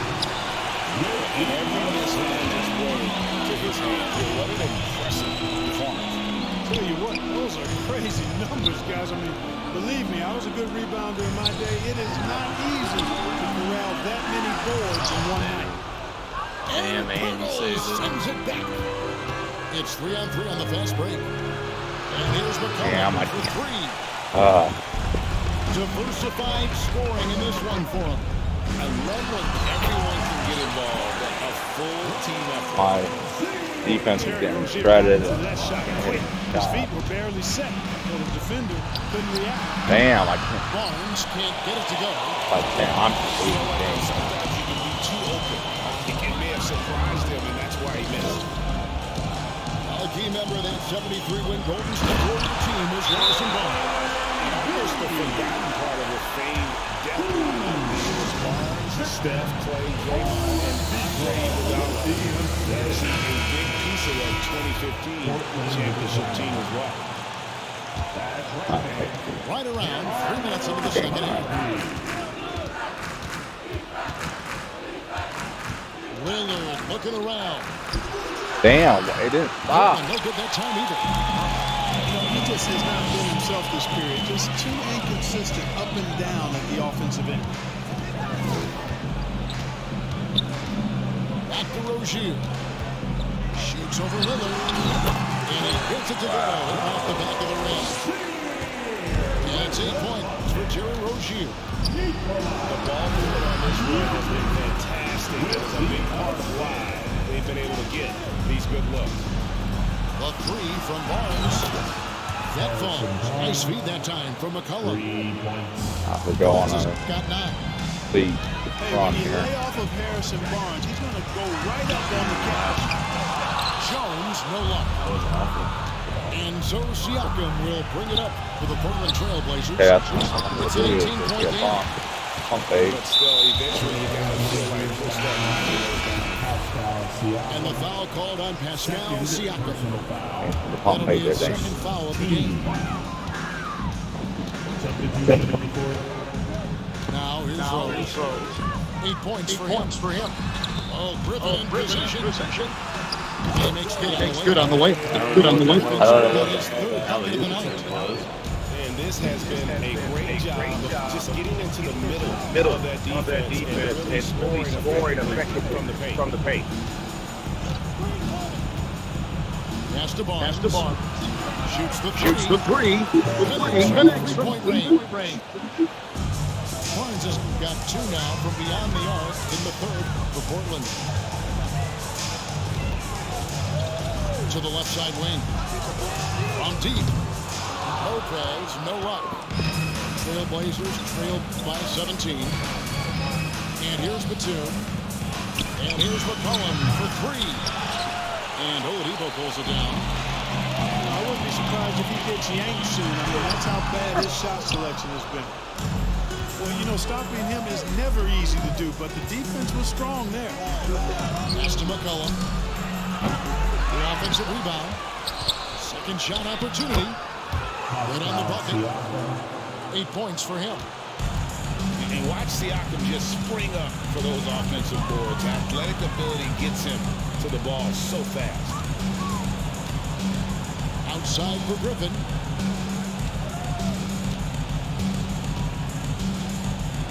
Pass to Lopez. 6 on the shot clock. Trails the baseline jumper. What a find by Griffin. He's a lot more skilled as a passer than he gets credit for as far as power forwards go. He has terrific vision. Come on, Griffin. Oh! Is Dame trying to get in the dunk contest?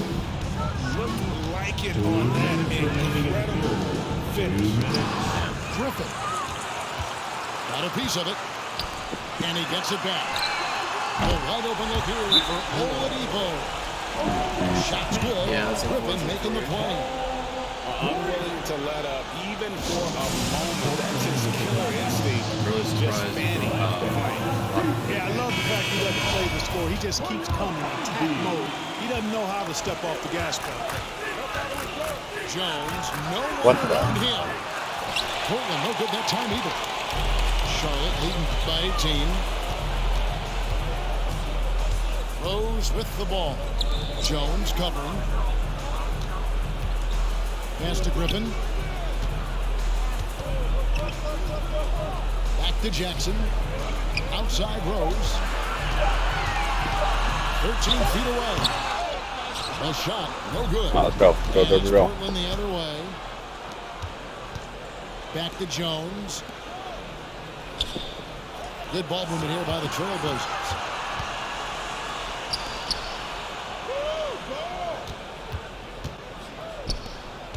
Outside Batum. Outside Payton. Kicks it out to Jones. Off target with his 3. He's got it in the paint still. That one almost dropped. And they pick up 2. Jackson's got his second basket of the night. Man, it's so much fun watching Jackson create his own shot, and ball handling ability and athleticism gives you a chance to do that. Outside Jones. Into the lane. Lopez. That's not. Space Lopez is able to cover off defense, using that size and length to reject the shot. Come on, Josh. Trailblazers trailed by 20. Over in the corner, Batum. Brown outside. Come on, Josh. Second chance effort. And the layup made by Batum. Batum's got 7 points in the game. Yeah, you can't forget about the long arms of Batum. I mean, I want to see him be more active on the offense because he's capable. And so it's Charlotte with a 21-point lead to end the quarter. The scoring has been tremendous, and they are shooting lights out.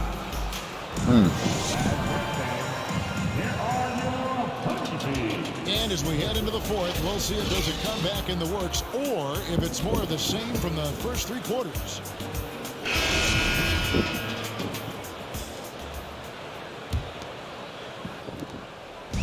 So Rozier will bring it up for the Hornets. With options like the G League Ignite team, fewer players feel they have to go to line. Would you have been tempted by those options? I don't think I would have been personally, Kevin, but I do like the fact that there are other pathways to the NBA. College is not for everybody. I think it's one of the surest ways to develop as a person and your game, but it's not for everybody. So I like the fact that there are other pathways to get to the NBA. Lillard from outside. And that's Jokic with the rebound. You know, he's just chucking it up from distance this quarter. If you're going to do this, especially in the second half, you got to make it. I'll tell you what, guys, this has clearly been his half. He's getting to a spot, shooting the ball with confidence. Excellent turnover. I don't know if that was a pass or a loss. That's nice. Hey, Kind of nice. Miller gets in the block deep inside. The defense is cooked. Can't allow him to get comfortable from there. It's Oladipo on the wing. And there's another one for the Hornets. The assist totals, Kevin, just continue to grow. They're way ahead in that category. Ball movement has been flawless. Clearly just an example of a different mindset between these teams. Boy, I love how unselfish Oladipo is. Great at getting his teammates involved. On time, on target passes. And here's McCollum. Here's Pirtle. Takes it off the glass. And that's got to happen if they want to have a chance to turn this thing around. I mean, he needs to just take the game over. It seems like he's been hesitant to pull the trigger.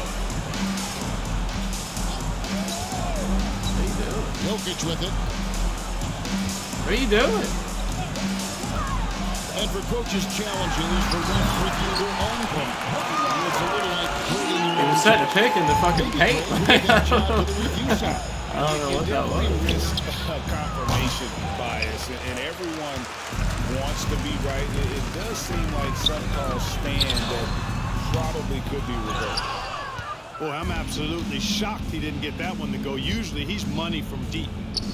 A three from McCollum. Good. Great play by Lillard to set it up. This is someone that can really hurt you from long range. He did that to a degree in the first half, and he's doing it now. And finished off by Oladipo. You know, guys, this is not the first time we've seen Oladipo go off. I mean, he's a score first guard and very aggressive. And here's McCollum for three. That shot missing. Oh, and yeah. Charlotte will go the other way with it. Their game plan needs to change if they're going to get out of this hole because he is just not there offensively. Here's Jokic. Back to Jones. And stolen by Barnes. Near the three-point line, it's McCollum. Again, McCollum missing. Here's Charlotte now. Pass to Embiid. Fires the three. Rebound by the Trailblazers. Yeah, but the defenders draped all over him. He just could not shake loose. That was a pretty crazy pump Purtle fake. sees a guy on his team open. I was like, I don't. Finds him right away, whipping that pass there directly. That's a two from Rozier. Not wasting any time taking the shot and kicking it down. You know, he was a non-factor in that first half, but now he's making up for lost time. And that one, good. Barnes taking over on offense. He's feeling like, hey, nobody on defense can handle me. Sensational. And McCollum with the block. And here's Barnes for three.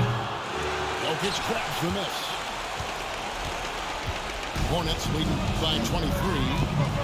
Outside Jones. Good, and the assist goes to Jokic. Big miscommunication on defense. He recognizes it and quickly takes advantage. Boy, the defense looks shell-shocked. I mean, they're God, on you the injured ropes my right man now, again. on their heels. I wonder if switching baskets really threw him off. because he can't get anything to fall this half. He gets that one. 16 points for Jokic. And that's just cold-blooded right there. He's taking no prisoners.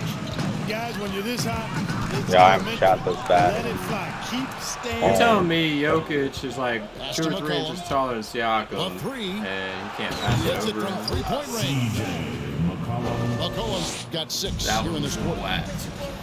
He's putting on a commanding performance here. He's hit 2 3-pointers in each half now. Deflects the pass. Turnovers early. And stolen by Barnes.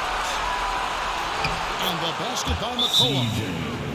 And credit the hustle from McCollum there. When he sees a chance to capitalize in transition, he attacks. So it's both teams making substitutions here. Oh, okay. I got people that's not supposed to be. Hornets It was so leading by in the 22. wild. Now Rozier. The three.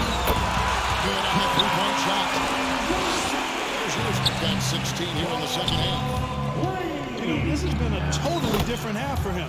He definitely looks more comfortable now, guys. And really, the scoring this quarter has been just off the charts, doing all he can to bring them back. Ashton Wamba. Down low. Batum with the steal. Now here's Brown. No, I pump faked you, Outside mother for three-point range. fucker. To the Jokic. And they recover What the hell? for the three. Dude, that's a slow shot. And it's Portland with the rebound. And here's McCollum for three. The shot misses. And the Hornets now going the other way. Pass to Rozier. It's Did I stolen just by get it Brown. to my guy? Fast break. Here come the Trailblazers. McCollum no good. Hornets lead by 23. Brown. Winning in strong fashion. A relentless effort notches a W. What? I passed it. This was a very efficient offense tonight. How did you get turned They around? found a way to get their shots to go down. A little that didn't hurt. A lot of their 50-50 shots fell their way. And it'll go down as their first official win of the new year. And so they win their first game against this I've had like squad. 20 of those It's a games. two-game season series, and they'll be going for the sweep the next time they face off. And it is just a 2-game season series. The team winning game 1 has that slight mental edge going into the second meeting, knowing they've already solved their opponent one time and only have to do it one more time. And we watched one guy all night long, guys. And I look at the stats, this confirms what a dominant game he had. What a night tonight it was for Joel Embiid. Boy, I liked how he mixed it up on the glass. Wasn't afraid to get in there and do Come on, you're supposed to showed some fucking- real grit and toughness. You're supposed to dunk it so hard that the ball goes into the other side of the rim, too. You know, giving your best when it matters most. Yeah, you know, once they got victory in their view, a huge injection of energy and a great run to finish it off. They made the most of their opportunities looking comfortable. Yeah, that's how you know. That's how you know. They've given their fans plenty to cheer about, that's for sure. Effort, skill, coaching, How does you that name it, happen? they've done it. I didn't even think he was behind the So ball, it's like, or Jackson who behind brings it the up for the Hornets. backboard, dude. They grabbed their own miss. Yeah, clearly a foul of frustration right there. He just grab it and take that. Obviously, no one on their team's happy right now. Yeah, but I actually stopped playing. keep that. taking that Wow, frustration out on your opponent with a poor foul. And the fun-loving personality Lopez has makes him a likable teammate. It's clear that they Great love defense, Cody. playing. Payton No issues on that one. That Good was work all fantastic. around. There's 21 seconds left in the fourth quarter of this one. And so the Hornets can now just hold on to the ball. Well, nice vision that time from the point guard. Rozier's responsibility is to know when his teammate is open and get the ball there. He's like literally money. Outside, Right? Mark. No good on the triple. So no problem for Charlotte as they get the win. It was a total of 2 teams tonight. One that was in total control, operating flawlessly, and the other just searching for answers that they could never find. I mean, the energy. You can use them if you want, and I'll pull my hair out.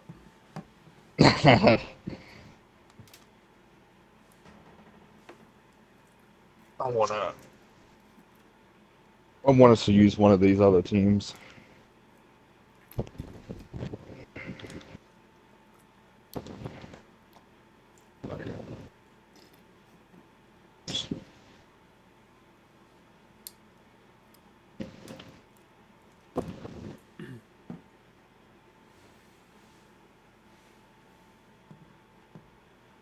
You can use that Memphis team if you want, and I'll use what? You don't want me to use Ja, man.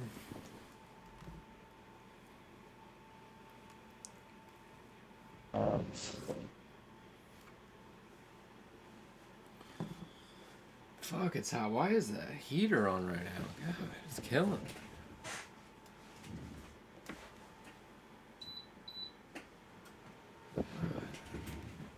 I'm getting hungry again. I had McDonald's back to back. It kind of made me. I wish I could have McDonald's. Made me upset tonight because we got the share. You save like maybe $2, but I mean, try to coupon shop and this and that now. But so they have like the shareables thing on their mobile order, and I don't know the exact savings, but you probably it's probably the same as just getting everything else at regular price, but you pretty much probably get like maybe one of the medium fries for free. It's probably about it. So we got that. It's two quarter pounders, 20 nuggets, 2 medium fries for like $17.50. And then you can add an extra patty onto the quarter pounders, making them a double quarter pounder for $2 each, so $4. Damn. So I did that, right? And she was gonna have the nuggets and a fry, and then I was gonna have the 2 sandwiches and a fry, and then I also, just in case she wanted like a burger or something, I got her Big Mac too, just in case. But yeah, they didn't give me. We checked it and kind of made sure it was all there, but we didn't like look at everything. But they didn't give me my extra patty on both my sandwiches. I was like, I was kind of upset. So I would have asked for a refund, man. Yeah, I didn't. I didn't check it until we were already eating, and I don't know. I didn't feel like going back up there or nothing. I was kind of upset. Yeah, I was really bad now. She didn't eat her Big Mac, so I ate that too.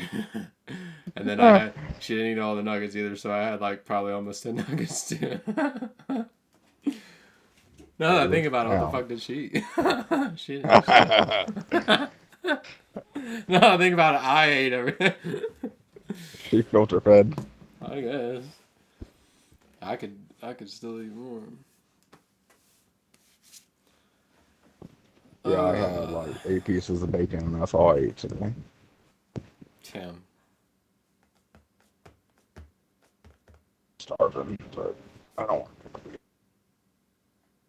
get out of mozzarella sticks, but we gotta go to the grocery. Yeah, I used to have my debit card on file. I changed it, put my credit card on there. I'm like, yeah. For DoorDash? No, we don't do that. We just go pick it up. But that's all we got here is Domino's. Well, there's like a couple other local like things, but like as far as mobile ordering or just like I don't know regular shit goes, that's all we got is McDonald's and Domino's. But yeah, we just went and picked it up. I kind of knew, like my sixth sense was telling me to check because they fucked up yesterday. Because like I said, we got it back to back. We got the same exact thing, and that's why we went because we actually both said the same thing. Like we both said it was good and that we wanted it again today. So, but yesterday they did everything right, but they didn't give me one of my one of the quarter pounders. So I actually went back through. We saw it as we were there and went back through, and they handed it to me no problem. And my sixth sense was kicking in to tell me to check it, but I don't know. I was like, everything's I feel like everything's there. I was like, I even said that I'm like, if they messed up on anything, it's they forgot the patty, like the extra patty. But I was like, I see the receipt, like how there's extra shit on there. I see the receipt on the boxes. So I was like, I feel like we'll be all right. And then, surely enough, I get there and open it up, and I'm like, motherfucker. Yeah. Sucks. Shit. I'm broke, McDonald's. I need my food. Like Patrick's. Now I'm gonna starve. I know. That was actually a pretty good impression. Oh, please no. I've been watching that horror game, and that's all I hear.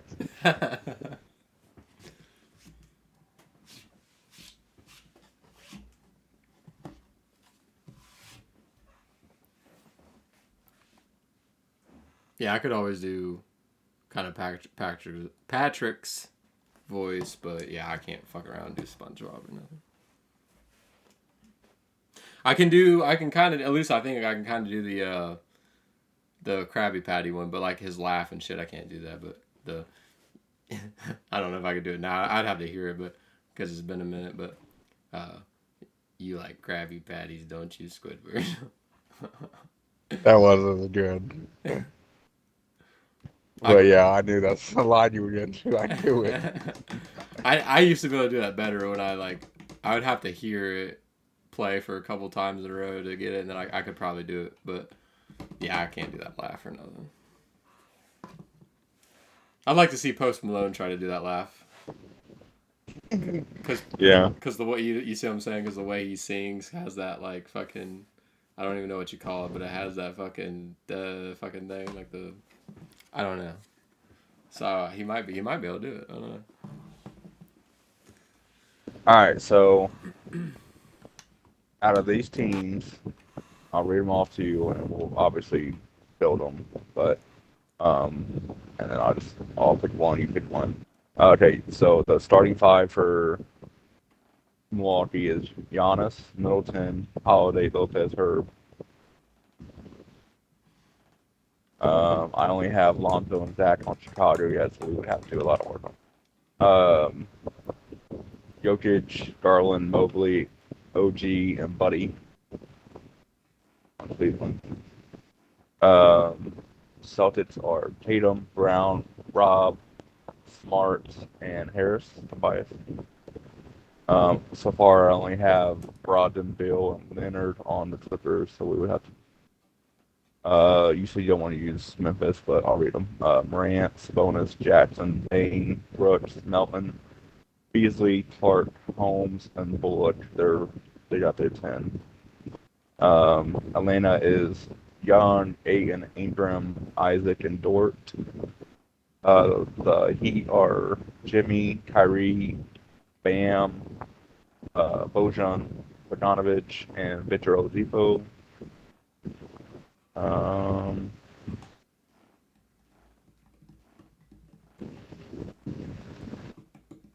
The Dallas Mavericks are Luka, Paul George, Rudy, Kevin Herter, and Rocco.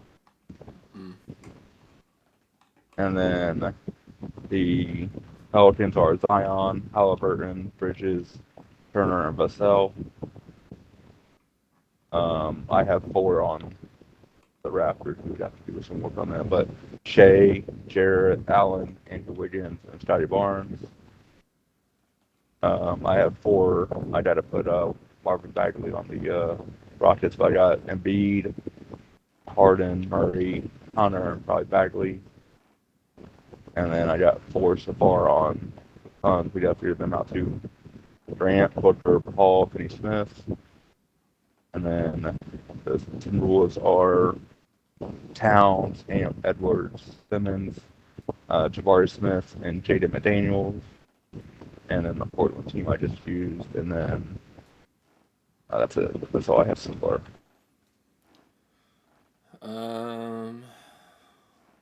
It's pretty balanced. They're all pretty strong. I probably want to use the Pels. Tells. Okay.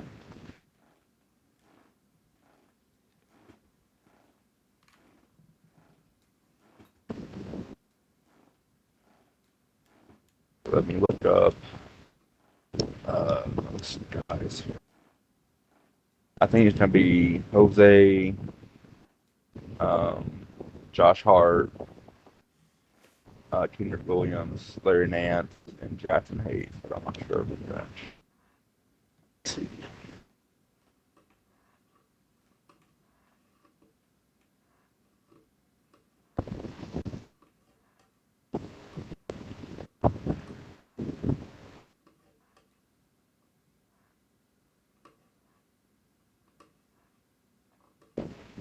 I think they're all pretty on. I think they're all pretty good on balance.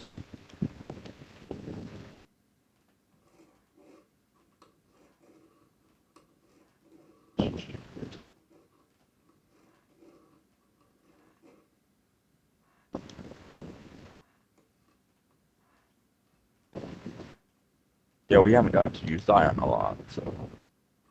Yeah.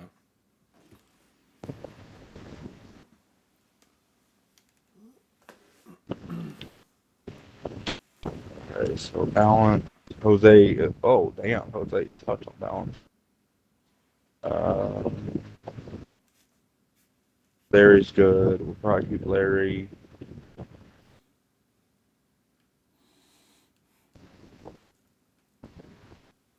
Are you? Let's see what Josh Hart is. He should be pretty good on balanced. Yeah. So are you good with Josh Hart and Larry Nance at least? Yeah. Let's see. I think Kendrick Williams is going to be 3. Yeah, it's going to be a 3. He's good. He's the highest on now. And then let's see what Jackson Hayes was. I think we'll probably have to get a better spinner. Jackson Hayes. The 2 stars, so they need somebody else.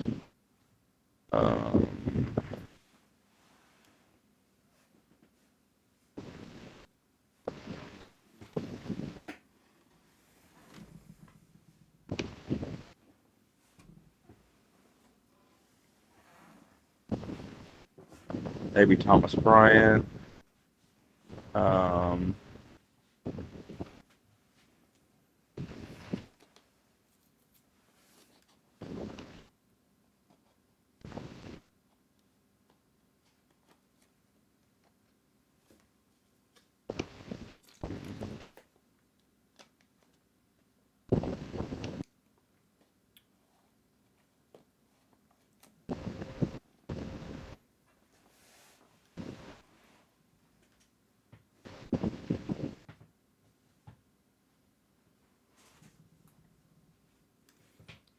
Could have Nance play the 5 and put like Torian Prince or something on the team.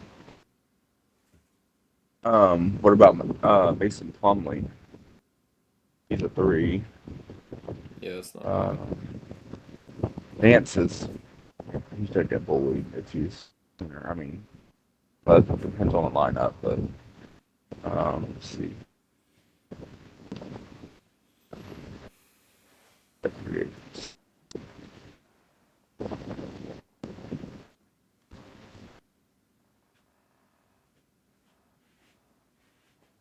And I want Jose on the team, but he's only. Are you okay with Jose if he's a little not great on the system? Yeah, I don't. I mean, unless you're absolutely that's what you're going for. I don't mind. I think that system shit trips sometimes. Yeah.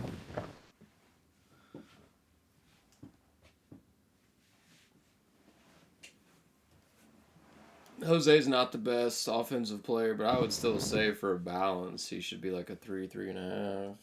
He's got an inside game, and he hits jump shots every now and then.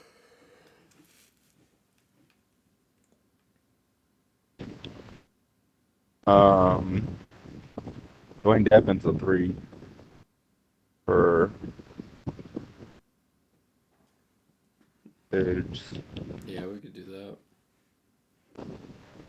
that.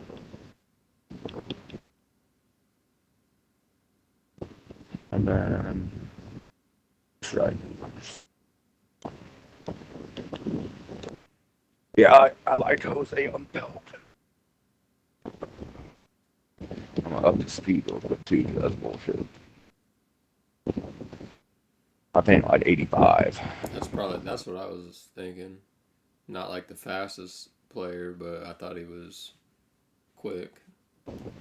Yeah. Ish Smith is like fucking out of 99 though. He's like 199. Like, that boy's a fucking track star. God. You want to see me run to that mountain? You want to see me do it again? Like, damn. There it is.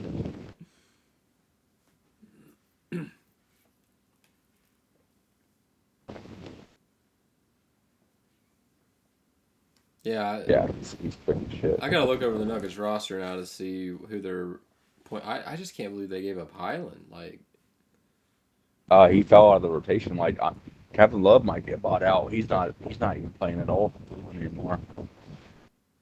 that's sad. But I mean, he's Yeah. kind of old.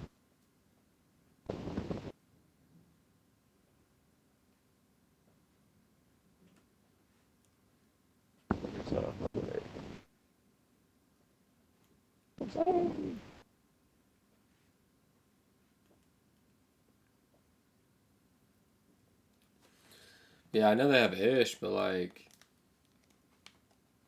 I mean, and he'd be fine at like being the backup if you want him at the backup. But like, they still need somebody else to either be the backup or the third string. I don't know if they even have a third string. I mean, unless they got somebody else, but I don't remember. I just know that the only thing I know for sure is that Thomas Bryant's on the team, and Highland's not. That's all I know. So I don't know who's been playing fucking backup point, unless it is Ish. And like I said, if it is, then who's their fucking third string?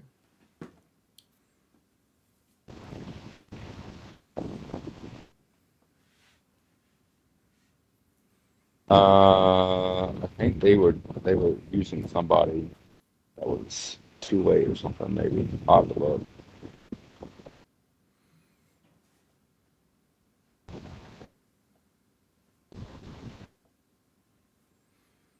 They must know what they're doing, though. I think they're the number one spot right now. So. Yeah. If they really, I mean, I don't know. Every time which I don't watch every game, but every time I watch a game, Highland's always scoring. So I feel like that would kind of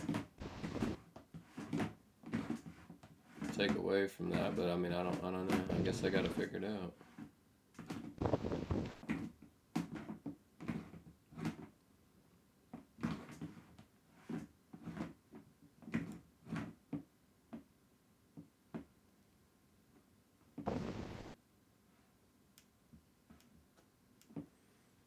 Yeah, I thought, unless I'm forgetting somebody, I thought Highland was the best offensive, like younger backup guards in the league, and then Alvarado's the best, like younger backup defensive player, but. I don't know. That's just kind of crazy. Like, I don't know. I'd have to see the trade again. I think they did get a lot of like second rounders or something. But I'm just like, are you really gonna get somebody like a Highland again or whatever with the second round pick? I mean, I don't know. Yeah. Yeah, I know what you're saying.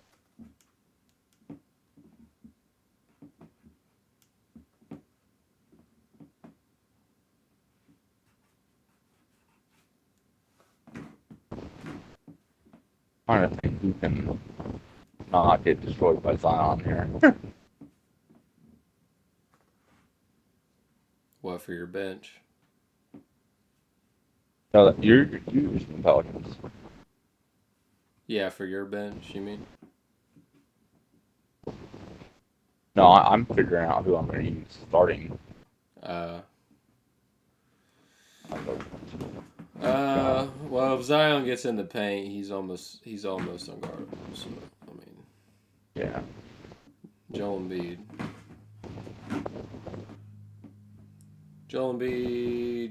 Miles Turner, Brook Lopez, Turner's on the Pelicans. Mitchell Robinson. Yeah.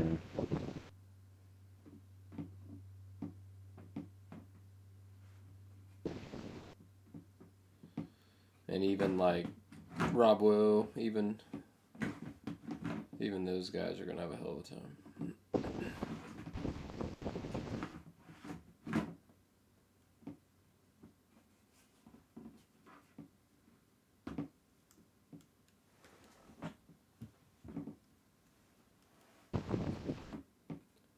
Well, I got your team done. I'll use Dynasty. Help kind of that. I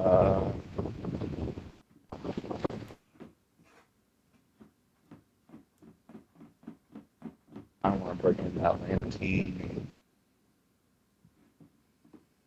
I definitely want the Maverick style. I'm kind of surprised and disappointed that there wasn't more trades that happened though. Like somebody texted me too. Trey. Collins. I was thinking pretty much all the Raptors. Yeah. Yeah, I was kind of disappointed. Ayton. Yeah, Ayton.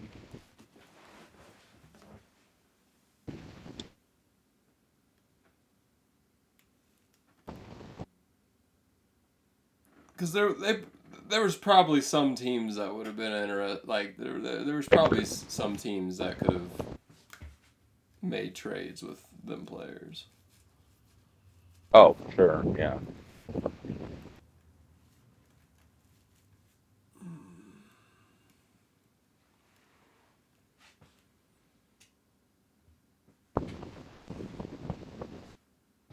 I'm gonna use Dallas, but I'm gonna buy him.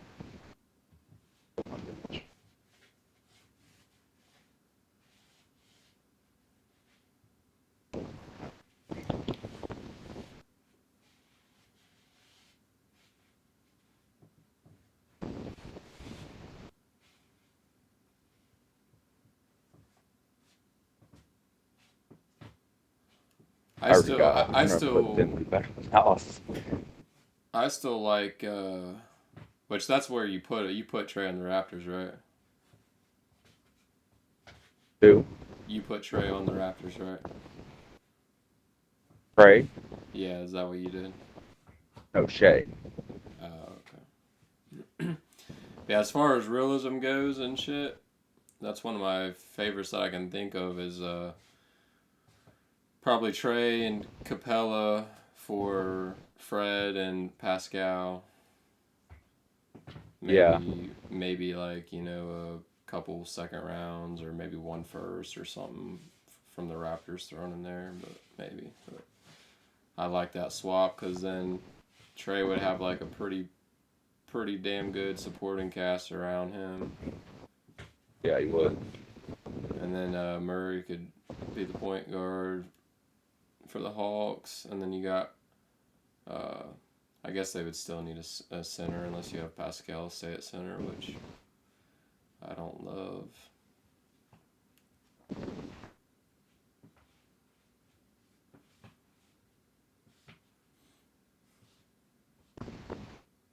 I'm going to use Dinwiddie, Beaver.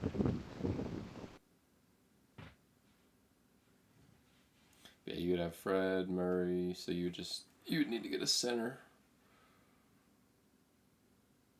So you could probably trade Collins and for for somebody like a Pirtle or something. Mitchell Robinson or something. I mean, somebody that you can get.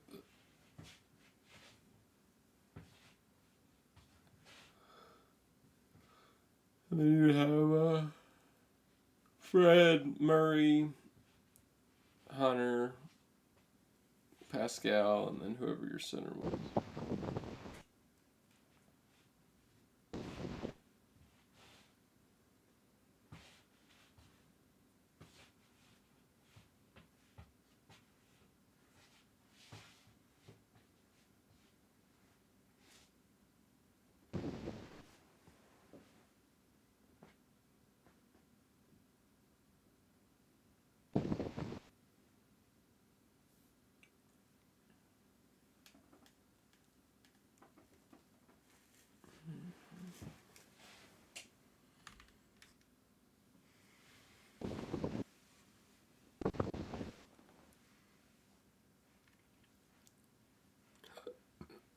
Might take this NyQuil here in a minute.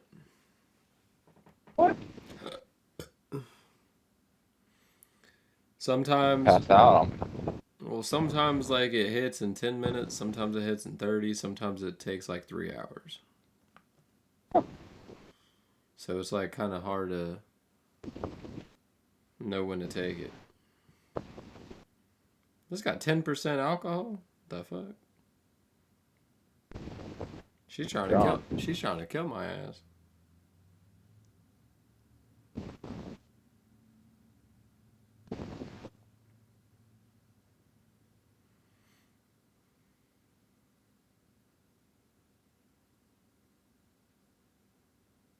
I don't even know if this will really do anything.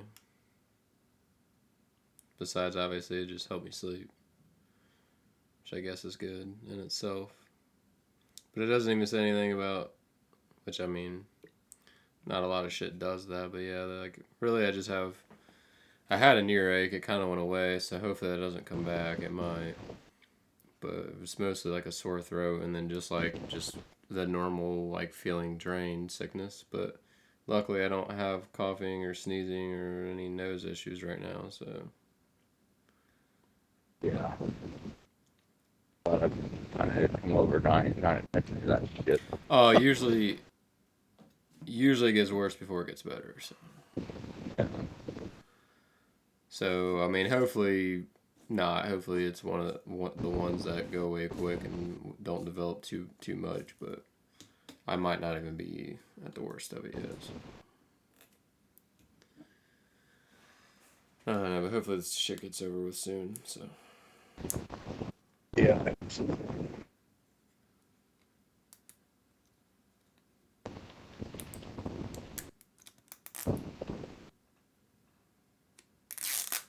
think it's kind of funny though. Like not all the time, but most of the time. I come up with like song ideas and shit. It's when I don't even have time to like actually record it. Like, so it was at work all the time when I come up with shit, and then I'd have to hope like to remember it or whatever, like to write it down and shit so I don't forget it, like on breaks or whatever. And then I literally came up with the other one when I had to go to the house, like while I was in the car. So like I have come up with like not a lot of lines, but I've come up with 2 or 3, maybe 4, but at least 2 of them have been just an idea and like no actual lines to it at all. At least 2 of them. But I have come up with maybe 4 of them. Like at like where we're staying, like actually here. But I think it's either 3 or 4, and at least 1 or 2 of them there's been no like lines I've thought of yet. It's just been like just the general idea. But there has been one that I have all the way done. It's a repetitive song. It's I think it's 5 lines. that just repeat over and over. But I think it sounds pretty good. And I don't think, even Jay didn't think it sounded repetitive just because it was pretty much every time it repeated, it was different, kind of. So it wasn't just like the same exact thing over and over. Yeah. And then, yeah, the other one I came up with, I have, I think 9 lines, like 3 sets of 3, for like the chorus. So I don't know how much I'm going to replay that, but I don't plan on that being the whole song, so, and I don't have anything else, but, so I have come up with some stuff here, but yeah, it's just kind of funny that I came up with something else in the car again. I'm just like,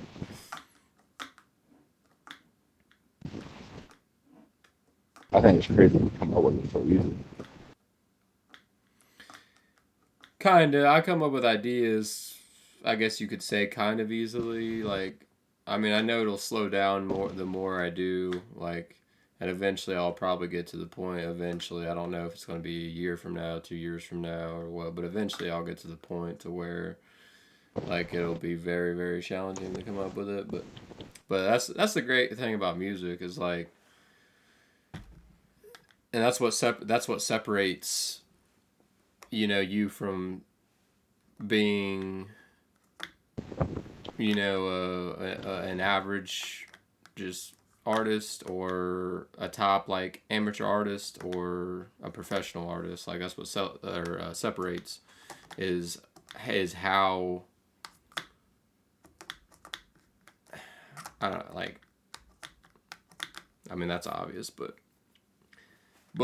for example, like, there's only so many ideas that you can actually have, but within the generic idea, so like, okay, so, I mean, there's multiple ways to come up with shit, but like, for instance, like, you kind of know if you're going to be doing sad or happy or neutral or what, like, you kind of know that, like, that's usually that's usually one of the first things, is like, you kind of know the mood, you know what I mean? Yeah. I write different than most people. Like I've said before, most people write their beats or something first, or find a beat, and then they just mumble shit out, and then they put words to it. I write my lyrics first, and then I come up with a beat that fits. Because as you and I both agree, that's what I am. I'm a lyrical person, so, and that's what motivates me to make music, is my lyrics and what I'm feeling. So, but anyways, like, in general, the mood is probably, what's that word I'm looking for? It's probably recognized by majority that's definitely in the top 3 of, like, probably the number 1, really, but that's you know, one of the first things that you got to figure out, and I mean, it's not hard to figure out, like, you automatically know. But anyways, it's the mood is probably the first one. But like, within all the generalization of things, there's a lot of specifics that you can go to.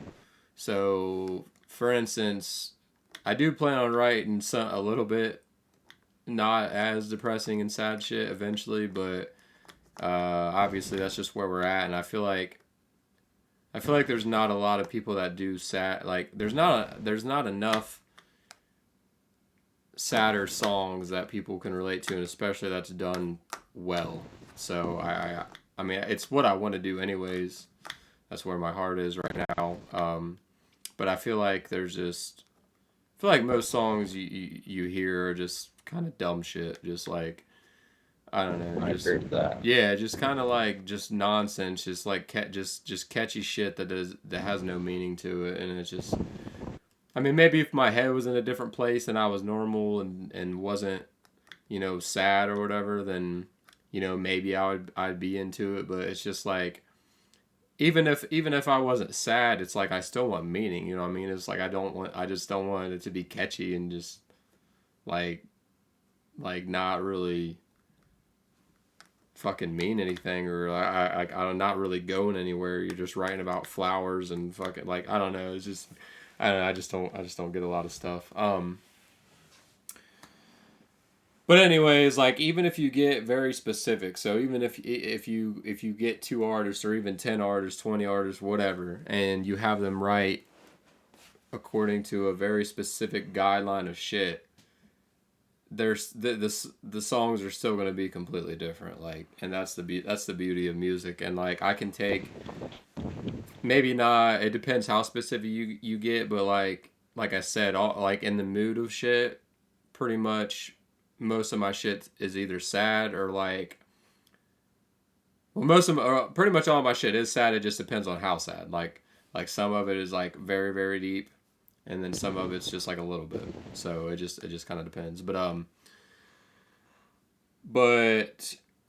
so even if you were to take, you know, X amount of artists and get very specific with it, so like, you know, we'll just take like depression, right? And that, I mean, that's not like that, you can get more specific than that, but that's pretty specific. So we'll just like, okay, make a song like about depression. Like, it's gonna sound completely different, like person to person who makes that up, and that's the beauty of shit. And I could probably write easily 5 or 10 songs myself just off of that topic alone. Like, and that's the pain in the ass of it too, because it makes it difficult when you're writing to know how to take it, because there's just so many options and so many choices that you have, but you know, you gotta stick, you know, you gotta keep everything sound like, you know, you have to have a melody, you have to have a flow, and not everything matches exactly with what you know, with every option and all. And so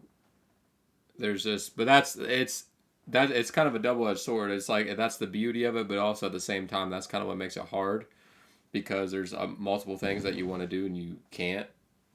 You got to just, you know, stick to kind of one certain, you know, like whatever the vibe is that of the song or whatever, you got to kind of follow suit with that and throughout. But yeah, that's at the same time, that's also the beauty of music, because I mean, realistically, everything's been pretty much done before. Like, every topic's covered, from happy songs to sad songs, you know, there's songs about suicide, there's songs about,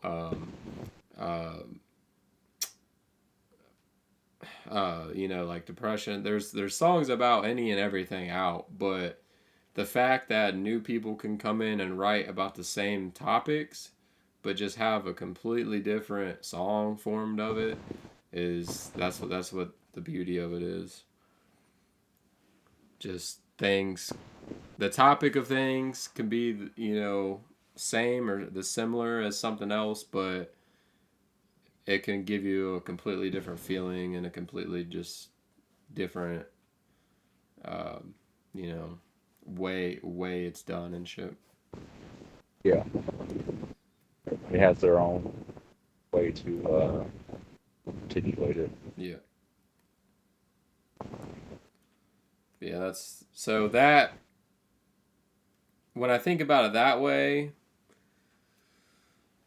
I mean, I don't want to beat a dead horse too much, you know what I mean? Like, but when I think about it that way, it's like, you know, I feel like I mean, obviously I'll slow down on ideas, because the more I do, you know, then the, harder I gotta think, because I've done shit already. But at the same time, the fact that, like I said, just about from artist to artist, it'll be different. It's the same for myself too. Like I said, I can write about the same exact thing, and I can make, you know, 2, 3, 4, 5, you know, I don't know, X amount of different songs about the same thing. So because of that, I feel like it'll be a while before my mind goes pretty blank, but it'll definitely, you know, every song idea I make, it does kind of slow down the process of thinking of a new one, if that makes sense. But yeah, but I don't know. I feel like you're always gonna be able to find inspiration. Yeah, and I agree. But I mean, I agree. I will. I do feel like it'll slow down, especially once I get them out there, because then I'll be getting shit off my chest. I'll still probably be motivated and have passion, but huh? What did you hear last? Something about you saying motivated or something. Yeah, I feel like you'll always be able to draw inspiration from like your own life and then your passions, and then you're pretty creative. So I think you'll not be short on ideas. Yeah, and I agree. And I think if I ever am, I think I'll already be at the point where I'm satisfied anyways, so it won't be, you know what I mean, it won't really be that big of a deal. Yeah. If it is like that. It's a guarantee I'll slow down for sure, but yeah, I don't think it'll ever be completely stop. But I don't think the same rate will go up, because I mean, I don't force anything. Like, things just come up and then I act on it. But at the rate I've been going, I'd have to like really check, but I mean, it's probably been about 2 songs a month, 2 song ideas a month. So that's a pretty crazy rate. There's people that's definitely done way more than that. But I would say if you actually execute it and they're successful, and I'm not talking every song has to be #1 hit, but like if they're, I don't know what you define as success, but if in your eyes they're successful, then that is a pretty insane rate. But yeah, like Juice WRLD, one of my favorites. He had, I don't even know exactly, but he had like 1,000 songs or something, dude. Like he has a shit ton, and like freestyles and everything. Like, now, I mean, I probably maybe like 10 of them, maybe. I don't know. I haven't heard all of them, obviously, but it's not like I'm gonna say, oh my god, I love everything. But I'm just saying it is kind of crazy. And that was, I'm pretty sure, all or mostly him, like, creating shit too, like, not, other people sending him shit. And I mean, I think he was 21 when he died. I don't know exactly when he started, maybe 18, 19, I don't know. But either way, it's kind of insane, the quantity of shit that he actually had. And like his freestyle game was pretty good too. I don't care about freestyle that much. I mean, it's kind of cool. It can be entertaining. Like, there's people that are into that. I just don't think it's super popular, and I just don't think like it's, I don't know. It's just not my thing.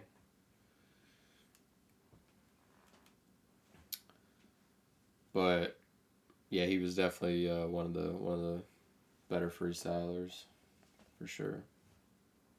Even even Eminem says that.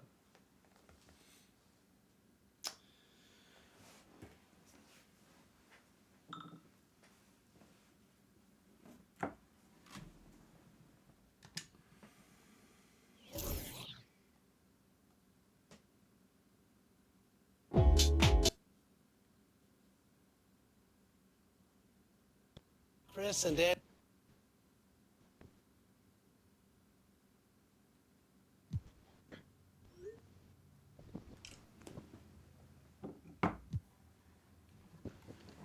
Chris and Danny, last year when we did our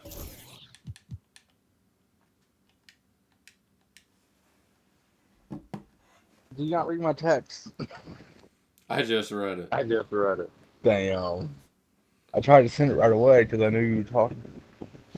It's all good. I was just kind of babbling about Juice WRLD. But Juice WRLD. Yeah, he's one of my favorites. Oh, I thought you said Jew. No. What? No, basically the sum of what I said was he has, I don't know exactly the exact amount, but I'm pretty sure I've heard that he has about 1,000 songs. They're not all released, but that he had about 1,000 songs done. And then he's one of the best freestylers that there was. Even Eminem said that. That's, freestyling ain't my thing. I don't really see. I really don't see a whole big point of it. That's just me. It's kind of cool. People think it's, some people think it's cool. I just don't see a big deal about it, and I don't think it's. I mean, obviously some people like it, but I don't think it's like super popular. So Yeah, I would suck. But it's not. I mean, it's not easy. I'm not taking anything away. I'm just saying like it's not. Like I personally don't really care how good or how bad I am at it, 'cause I don't really think that it's that big of a deal. But it's just not my thing. it's not my thing.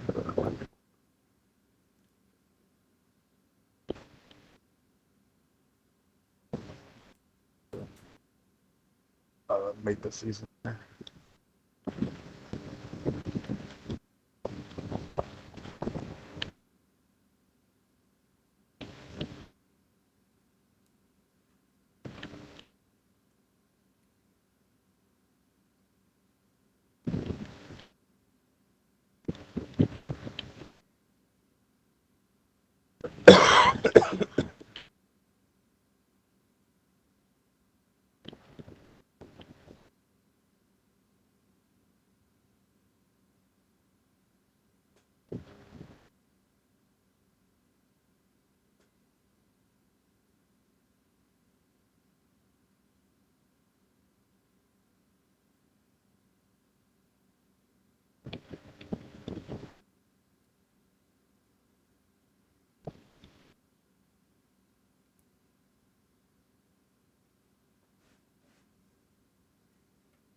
But yeah, I would probably have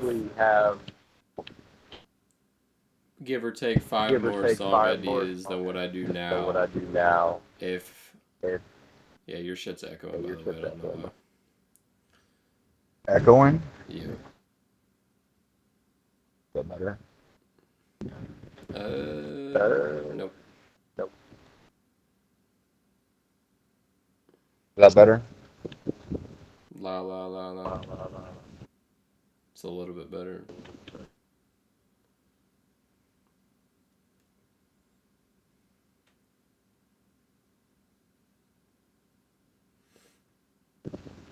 But yeah, yeah, it's a little bit quieter. It's still doing. I'd probably have about give or take five more song ideas than what I do now if I would actually have finished all or most of the songs that I've come up with now.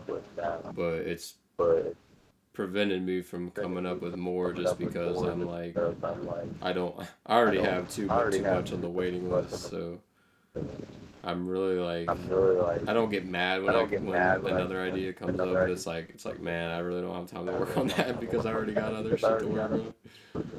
Yeah. Well, I mean, it's never a bad thing. You don't want to lose the idea, though. Right. But like I've had motivation like to make. I haven't had any specific like lines or anything come into my head that like I thought was good enough to save or anything. But like I've wanted to make different.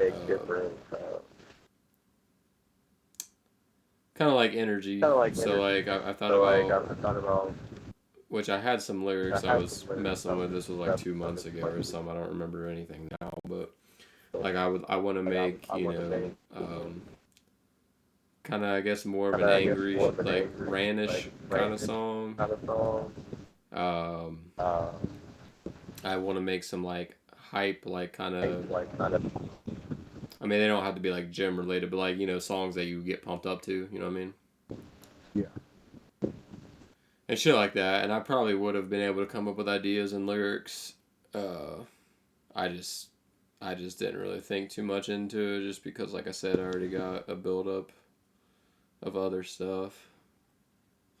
And then That's hit or miss because I gotta be kind of in that. I gotta be kind of in the mood, or at least to be able to channel the mood of what the mood of the song is. So like, if I'm kind of really like in the dumps, then it's kind of hard for me to, do like the hyped up type of shit.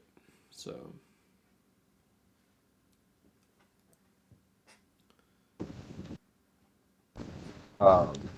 I've had you listen to Rob Haley before, right? Possibly. It sounds like a maybe. Kind of like a louder, not like screamo, but like screaming like hype, like gym music. Yeah. Yeah. It's been a minute. I haven't had any shit. I really don't remember any songs or anything. But yeah, I do kind of remember the vibe yet, I guess.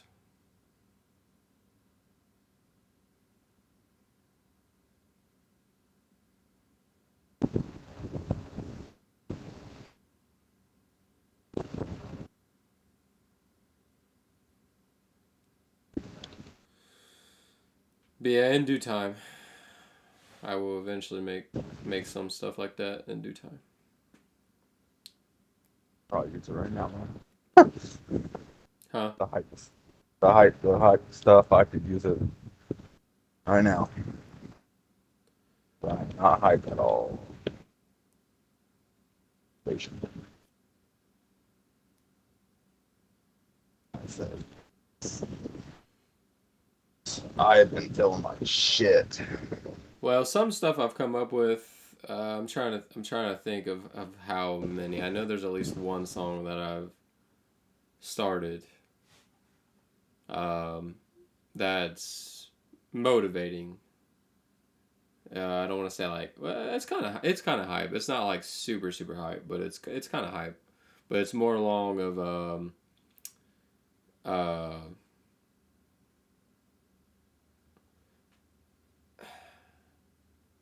it's kind of more of like a more of a motivation hype rather than like a pumped up hype.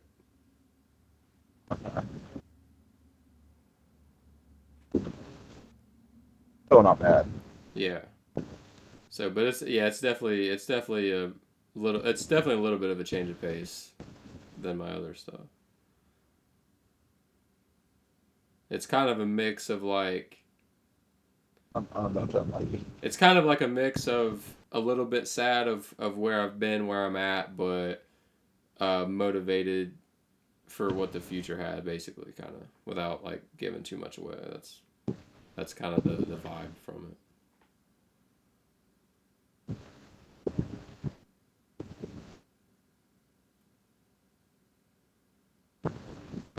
Yeah, obviously we talked about Monday or Tuesday, but maybe Saturday when my mom's party, we can, not this Saturday, but that Saturday, I can listen to some stuff or whatever.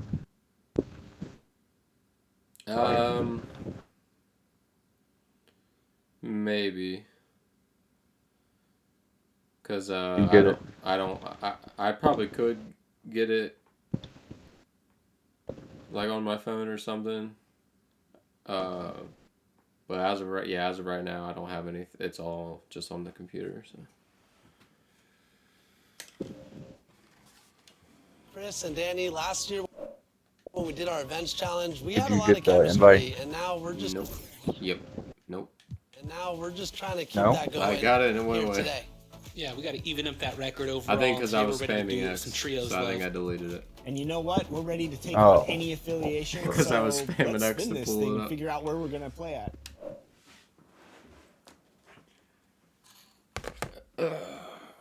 Yeah, I didn't have much. The new song I came up with, I think I got about 8 or 10 lines to it. The intro to it. I don't know. It might be the chorus too. I'm not sure, but I know it's the intro. That's all I got. But I was excited to record that and then see if my brain came up with anything else, and I just did not feel good today. Yeah.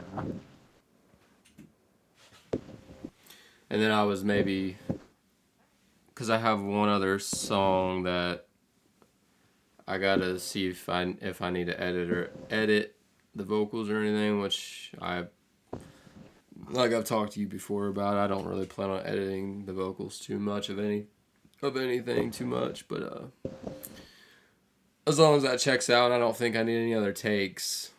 The lyrics are done.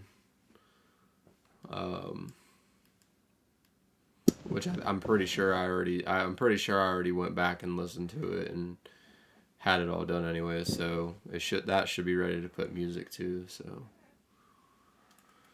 I think I was gonna do that today too, but Yeah, it sucks, but definitely gotta rest and get better before you can do any of that. yeah, I'm motivated to do really a little bit of everything every day, but especially streaming is usually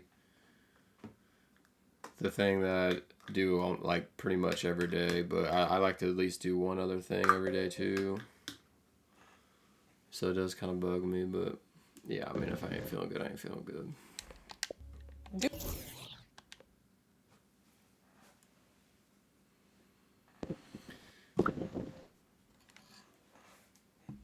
But it definitely bothers me for sure. Oh yeah, I'm sure. That's, you know,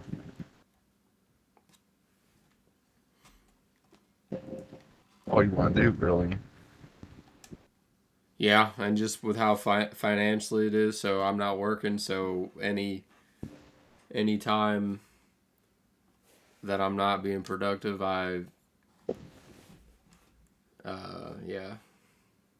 kind of feel bad, and then also, like, yeah, I don't know, it just drives me nuts, but I am human, so I do have to sleep, and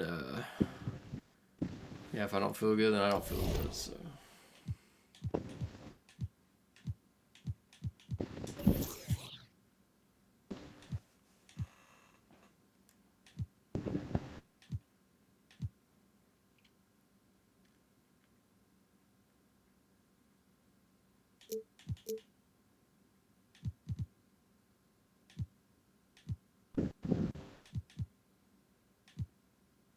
Let me know when you got to line up.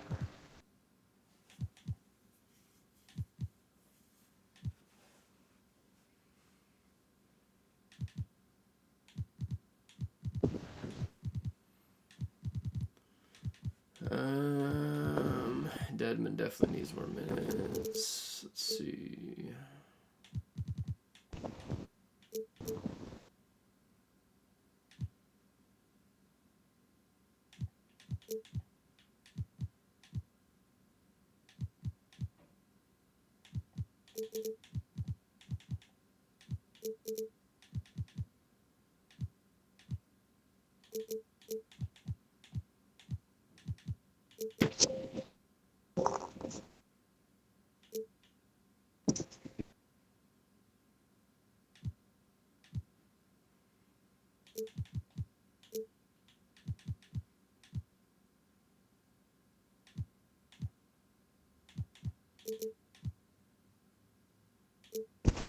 Yeah, that was one of my favorites. Yeah, it's pretty nice.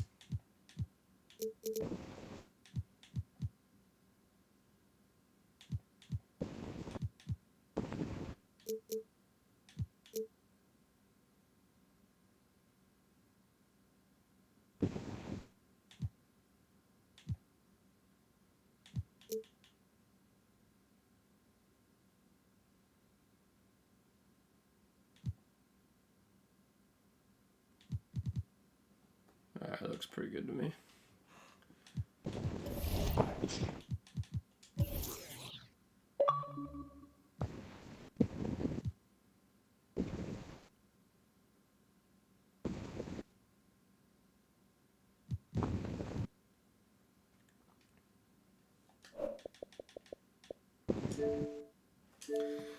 I'm gonna go ahead and take this NyQuil, and this might be my last game. We'll see how I feel.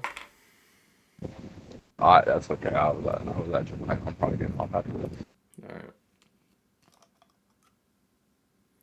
assuming I go to this line. There's only one line, so I'm assuming. What's the worst that could happen? Might go into a coma for a day of it, right? Yeah.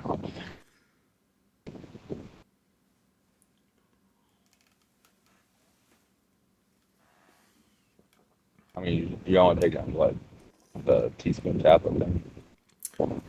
It's 30 milliliters. This like cup. There's only one line, so for an adult, It's the it's like a little cup thing. Yeah. For an adult, I wouldn't see any reason not to go to that line. Maybe if you're under 18, maybe.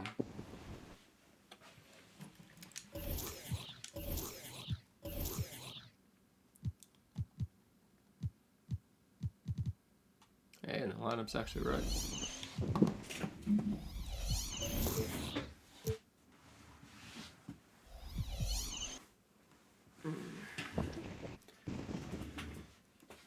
And it's our favorite day. I can't wait till I in start getting 2K noticed, Sports. man. At And we long get people last, in it's time here, to like, roll the it's ball like out there and get the new 5, season of 6. NBA basketball underway.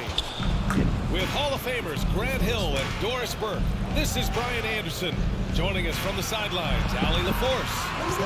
We'll see the Dallas Mavericks facing the New Orleans Pelicans. Herder can't hit. And this is exactly who you want taking that shot. You just missed it.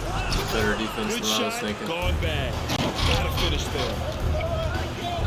And this Mavericks team, Grant, they're loaded up on shooters who can hurt you from outside. And that's the way they should be built. Oh, that turns must pack that shit too. When the Mavs get hot from outside, they are dangerous. Here's Williamson, following the score by Dallas. Good on the bucket. This is where Zion shines. Inside he can be such You know, a Luka and Zion actually wouldn't be bad And either. they doubled up Doncic. Yeah, that one. Here's Herder. Knocks down the triple. Luka, Zion, and Miles. He's consistent from out there. Got some good role Especially players when like you give him that kind Finney of- Smith. We put these just on everybody. No good. Yeah, I mean, he's a Great D that perfect time from Gobert. Doncic with 3 it. and D player. Halliburton picks him up. For three, George. Oh, can't get it. Misses his first attempt. Halliburton for three. Trains the triple. He's a star. That fucking hesitation move was ungodly. And that took like 3 seconds. Pass to Covington. So it'll be 2 free throws. He was fouled in the act of shooting. It'll be on Zion Williamson.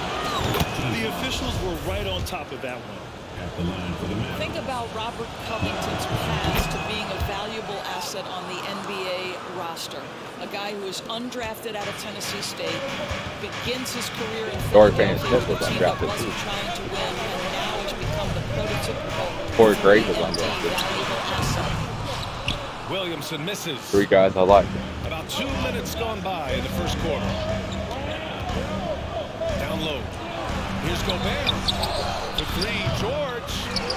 No good on the shot. And it's New Orleans taking it the other way. Halliburton outside. Pass to Turner. Oh! Oh, he misses the go-ahead basket. I thought you were going to close out, so I was like, well, I'll just pump fake it. Now here's Gobert. And it actually Oh, The Lord. three. Again, the It miss. actually released it. And here's Halliburton. It's Bridges on the wing. He drops it from range.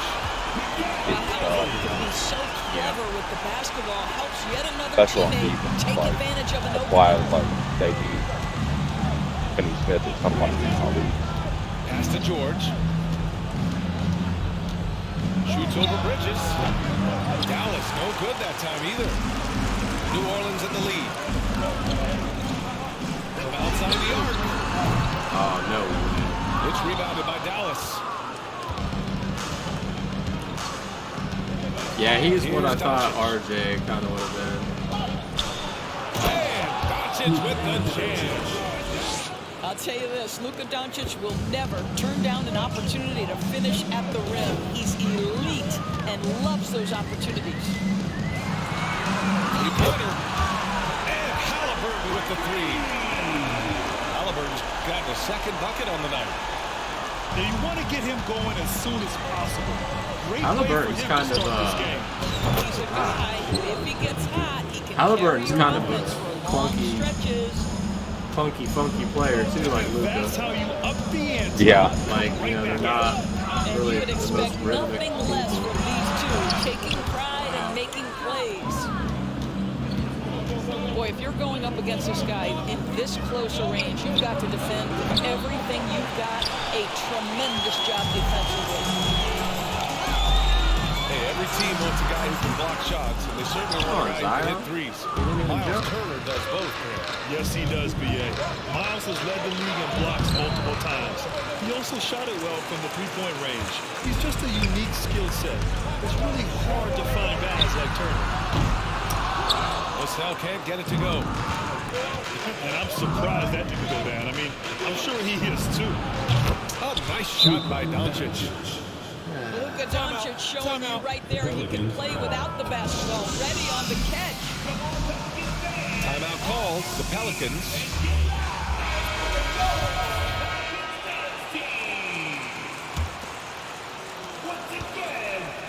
The Pelicans trail. Here's Nance. And the shot goes. Well, we know that Larry Nance is a vertical spacer. This guy can did she score say on the Lowry? interior. Good touch right there. I don't know. Lowry Nance. Outside Fournier. Outside Reddish. Jacks up a three. And the Mavericks, another three. Well, if you offer no resistance defensively, he's going to knock down the three. It's really that simple, guys. Pass to Williams. Back to Hart. Here's Alvarado. From deep. Absolutely not. Fournier with a rebound. Here's Dinwiddie. Count it. 1-for-1 to start the game. The defense kind of opened up for him, and he took full advantage. Here's Alvarado. And it's blocked. What? And let's get your take, guys, on the scoring breakdown for the Mavericks. Yeah, this early focus on outside scoring has paid off. They're finding plenty of points from three-point land. And the other thing I love, how they're making the extra pass. They're not settling for the first shot. They're going from good to great. Now here's Dinwiddie. Pass to Reddish. The three is up. And the basket's good. Off the assist More from staring. Dinwiddie. More Reddish is staring. at 6. And early on, they've been on a tear. Just getting whatever they want offensively. Well, what I love is the game plan has been solid from the opening tip. The guys are making their shots. That's critical. The Mavericks leading. And Dinwiddie, here we go. And the layup is good off the glass. They played with fantastic energy from the opening tip. Well, you set the tempo early, and when you get command and control of a game, it's perfect. Got him in the air with the pump fake and then took advantage. Well, that's going to be the next step for me, for Larry Nance Jr., is that consistent ability as a face-up scorer. So far, rebounding has been a focal point for them. To the inside. To the left wing.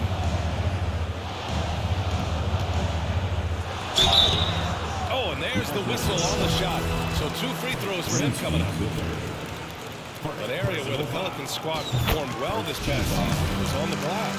Yeah, defensively and offensively. Now, they know how important it is to secure those loose The shot balls. meter completely went away. Priority helped them. Yeah, I've dealt with that.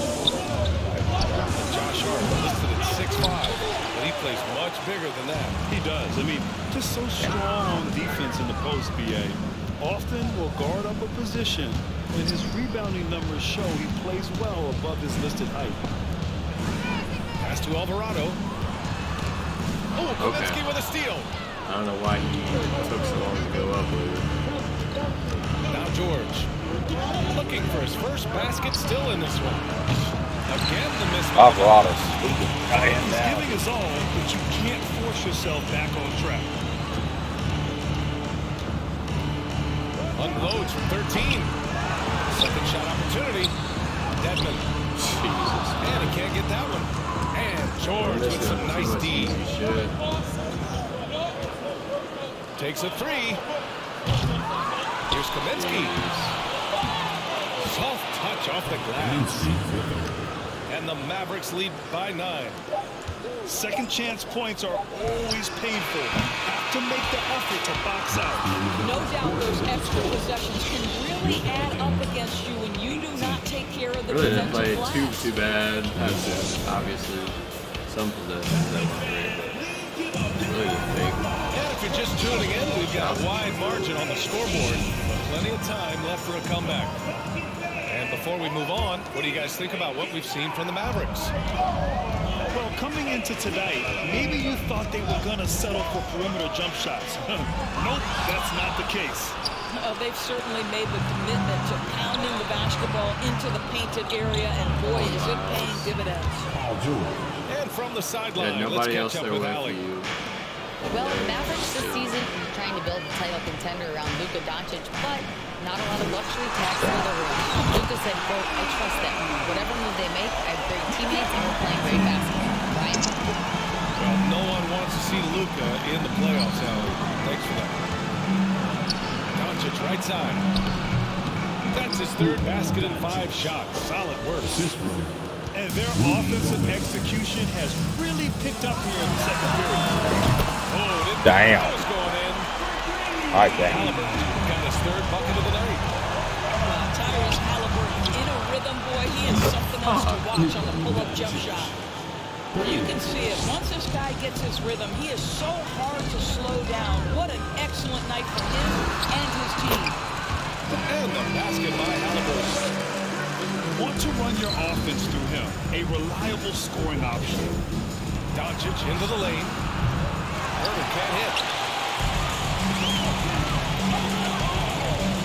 Halliburton left side. He's turning. No fucking way.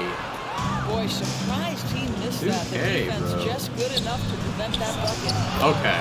Now that's a textbook alley-oop. I thought he'd go for the slam, but that worked. Vassell left side. From behind the arc. Rebounded by He's Dallas. 0 for 3, and all 3 of my Next shots game have is been at good Barclays timing. Center in And, like, Brooklyn for a game of the not really Nets. contesting that. That'll be the second of 2 games on the road. It's stolen by Halliburton.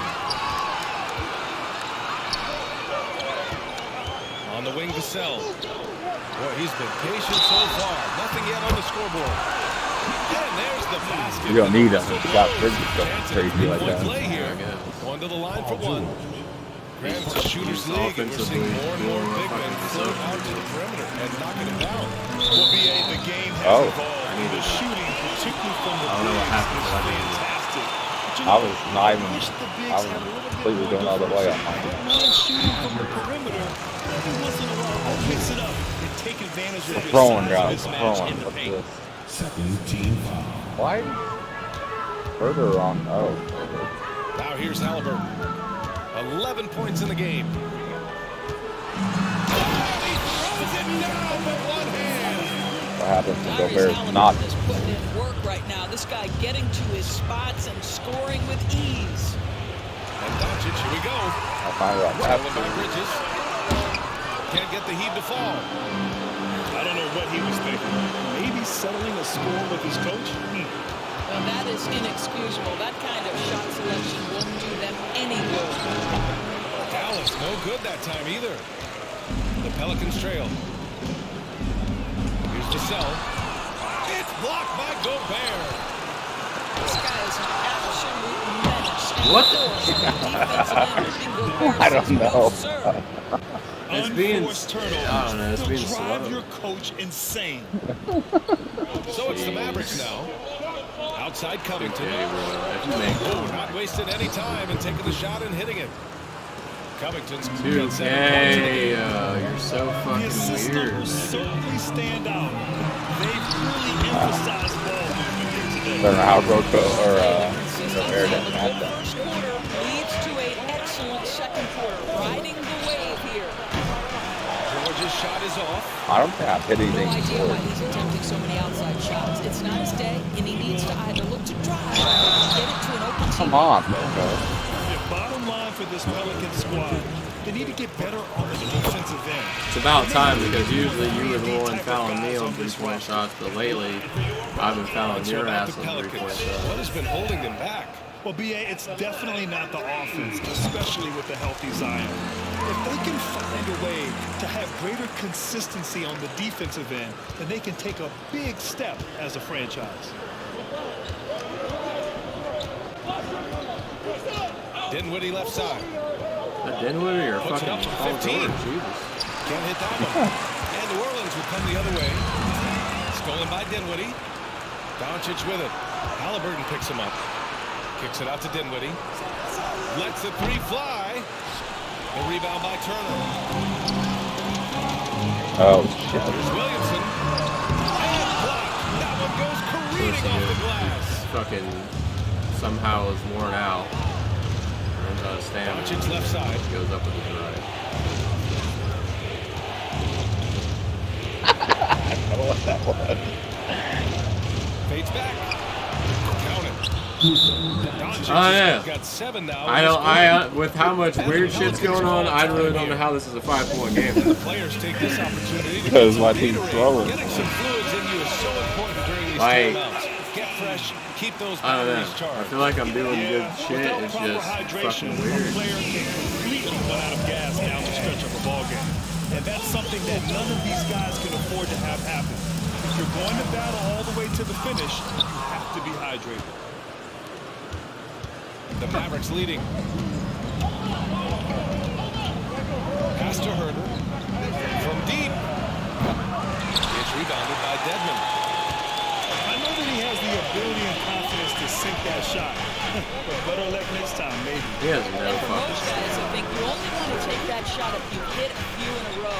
That is absolutely a heat check. And again, New Orleans, no good. And Dallas with possession. They've led by as many as 11. How Dinwiddie fucking gets the fast is bucket. Dinwiddie? And now it's a 7-point Dallas lead. Hey, if you give him room, he's going to score the ball. Kept alive. Kicks it out to Williamson.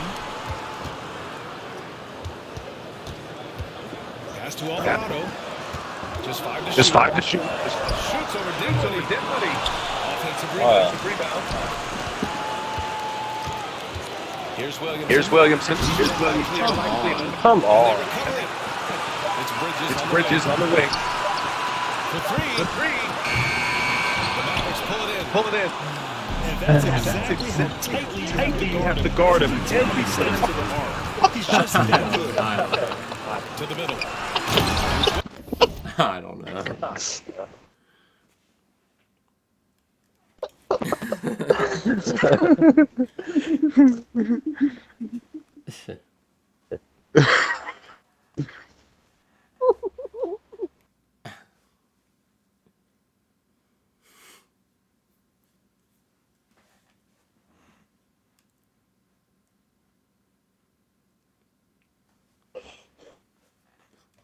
Oh, what is that? All right, ready? Yeah. Yeah. Oh, yeah. Williamson. Fuck, man. That was. Did you guys feel that when Zion slams it, the floor shakes? Dinwiddie outside. Here's Reddish. Hey, how's that for an answer? Right back with the dunk. Spencer Dinwiddie. He's just an aggressive finisher there inside. Hey, when you got bounce like that, you feel like you can take on anybody. I'll tell you, that vertical ability he has puts him in select. I do have to say, Zion Sanders NBA sucks. forwards.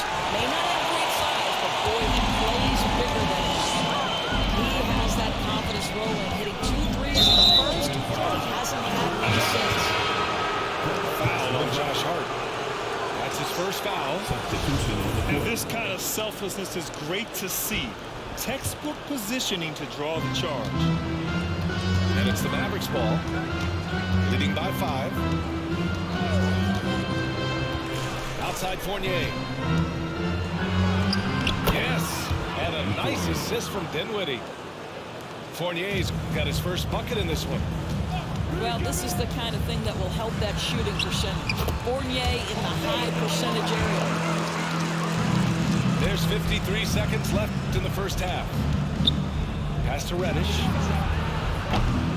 It's rebounded by Dedmon. Williams from long range. Hits the three-pointer. Now just a 2-point Maverick lead. He's never going to pass up that shot. The defense giving him way too much room. And here's Dinwiddie from the arc. That one is off. And it's New Orleans taking it the other way. Outside, Williams. Takes the 3. Goes back up. Here's Dedmon. Can't tie it up as that one's no good. I don't think he scored at all. And the Mavericks with possession here. On the wing, Fournier. Long target from range. Fournier's got his second basket on the night. Evan Fournier, a guy who prides himself on his efficiency. Give him that high percentage look from the three-point corner, and he's going to knock it down. And once more this half, they find a way to get great position inside. He got it up. And so a close game as we wrap up the first half of play. Mavericks ahead, up by 3. Don't go away. We'll be back momentarily. Second half of basketball is upon us, and we may be in for an exciting finish based on how close of a game we've seen so far. Pass to Turner. Here's Williamson. Nifty move. Oh, the dunk by Williamson. All right. The motor of Williamson is special. Awesome at staying engaged and hitting the offensive glass. What a big finish out of the backcourt. That might be exactly what they needed at this point of the game. Boy, as tight as this one is, that's a statement play saying, hey, listen, we're not here to back down from you guys. George's shot is off. Yeah, and the defense has really got to tighten up on him. I mean, he's just too dangerous from the three-point line. Even on the years he's not winning Defensive Player of the Year, Rudy Gobert finds a way to finish in the top 3. This is one of the most consistent elite defenders in the league. I didn't do that. I did not. And let's send it over to Allie LaForce. Thanks a lot, Brian. Well, Luka Doncic, an all-star from the second season, and every year he's one of the favorites for MVP. But Luka says, quote, I still haven't won anything, so I've got a long way to go. Brian, if you didn't catch it, No way. success is the metric. I do He know. says the key is to win a championship. Well, it certainly gives him a chance to do just that.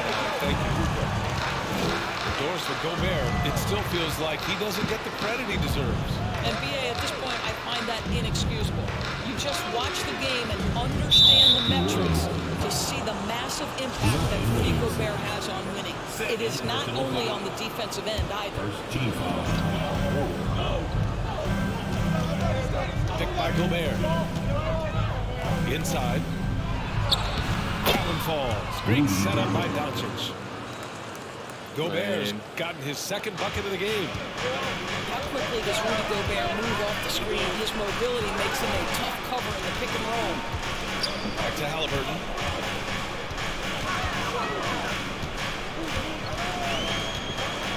On the wing, Vassell. This for the time. About time he made a He's shot. in the triple. Vassell's got 7 points in the game. That right there, that's the kind of look this system is designed to create. Picked by Gobert. To the paint. How do I not steal that? That had to be perfectly Well, timed. Luka Doncic has an innate sense for when his teammates are open, and boy, does he deliver.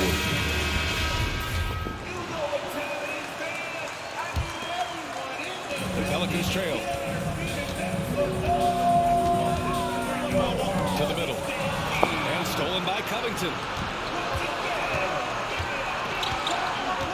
Inside. It's stolen by Halliburton.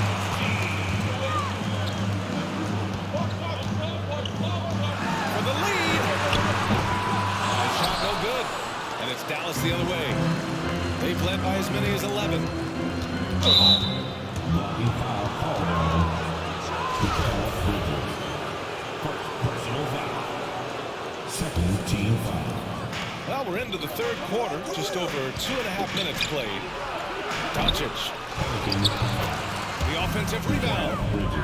I'll tell you, with Rudy Gobert on the floor, you have got to find him and keep him off the Why? ground, because he can be a force. Why did you not stay on the 3-point line? It's Covington on the wing. Knocks down the long J. That fucking hurt. And now it's a 7-point Dallas lead. This is as pure a shooter as there is. You've got to stay connected or it's a problem. Look, I know he wanted to answer with a three of his own, but you got to play smarter. Play your game, not theirs. Halliburton outside. Pass to Bridges. That's not. Deflects the pass. It's Bridges on the wing. Can they get it? No good there. And it's Dallas the other way. And we know that last year the Mavs had an issue with rim protection doors. They did, and obviously that was the starting idea for a lot of defenses, so you understand you have to address that. What you know, though, unequivocally, is you have excellent wing defenders on the roster. It's one of the most critical aspects of success in today's NBA. So really, it's about solidifying the paint, and let's see where this team goes from there. Back to Bridges. Okay, time was over. Down it goes, and a great assist by Halliburton. Bridges has got 11 points. Well, with the high release point on Mikal Bridges' jumper, it's very hard to contest. Just a matter of being consistent now. Back to Doncic. Shot clock at 5. Shot on the wing. Another shot. Oh, it's blocked. It deflects off the backboard. Here's Vassell. Plenty of contact on that Flagrant shot. two, man. Get him out. I'll take 2 free throws now. Robert Covington. First team foul. And a moment here to take a look at the scoring breakdowns for the Mavericks. So what stood out to me was their passing. They moved the ball effortlessly and have been able to find those holes in the defense. And the other thing, guys, that they've been very effective at is shooting the long-range jumpers. The defense has been having trouble closing out to them in this game in particular. Sends it home with some passion. I think he's rubbing it in a little bit here, hanging up there like that. Yeah, he's really scrambling to keep them in this game. Gotta respect that hustle. Yeah, it's slams it down with 2 hands. Man, they're really getting aggressive now. Nance outside. On the wing, Vassell. Fires the 3. Buries it from 3. 10 points for him. You've got to have a short memory. Put a poor first half in your rear view and now make an impact. I'll tell you, this shot is just lost right now. There's just no consistency. Amazing that they're still up in this basketball game. Here's Dinwiddie. He has 6. There's Kaminsky with a 3. And the basket's good. Off the assist from Dinwiddie. Kaminsky's gotten his second bucket. Both teams are starting to find a rhythm here. This is partly what the game has become, right? A matter of K's like, now go three-point fuck yourself. opportunities. George outside. Hold the shot a little left. The bounce goes his way, though. George has got 6 points. Well, the footwork to get into the catch-and-shoot game, the mechanics of Paul George are special. Uses the glass. I'll tell you, you allow him to get to his spot, and it's over, right? Defense unable to even challenge the shot. It's George on the wing. What are we doing? And the Mavericks, another 3. I don't get it. Shut out from beyond the arc in the first period. He finally drains one. Boy, when we talk about those elite two-way threats, Paul George's name is certainly high on everyone's list. Here's Alvarado. Off target with the 3. And Dallas with possession. They lead by 11. Largest margin of the game. Paul George. Nice shot by George. That might be After GG. hitting nothing from downtown in the first half, that's his second make since. We know how dominant George can be on both ends of the floor, boys. Well, consider he's a great scorer, a three-level scorer, and then he's able to guard perimeter and post players. That combination of size, length, athleticism, he continues to be a major threat in this league. And the Pelicans making a change here. You know, there was a time years ago when the Mavericks were one of the NBA's shakiest teams. Now they're one of its proudest franchises. And it goes out of bounds. Last touch by George. There's 49 seconds left in the third. The kick out to Williams. From deep three-point range. Offensive rebound. Got a piece of it. They retain possession. Back to Nance. Okay, y'all. Why do you guys do everything so much slower?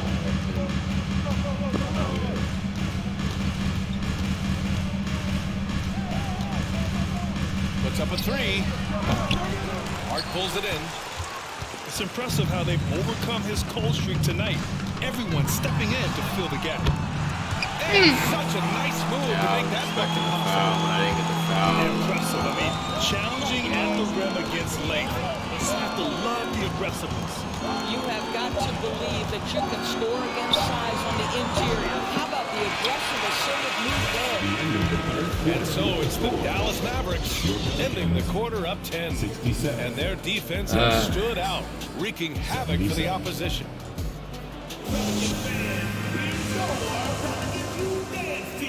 The fourth quarter has arrived. So good to have you with us.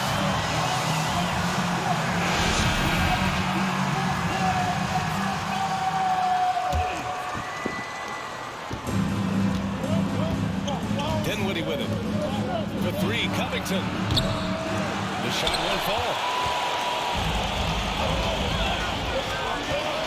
Halliburton outside. Hart from long range. And it's Gobert with a rebound. And here are the Mavericks now. They've led by as many as 14. And here's Dinwiddie from the arc. Out left to the wing. Back to Hart. Pass to Turner. And with that one, the deficit trimmed to single digits. They just look so overwhelmed inside.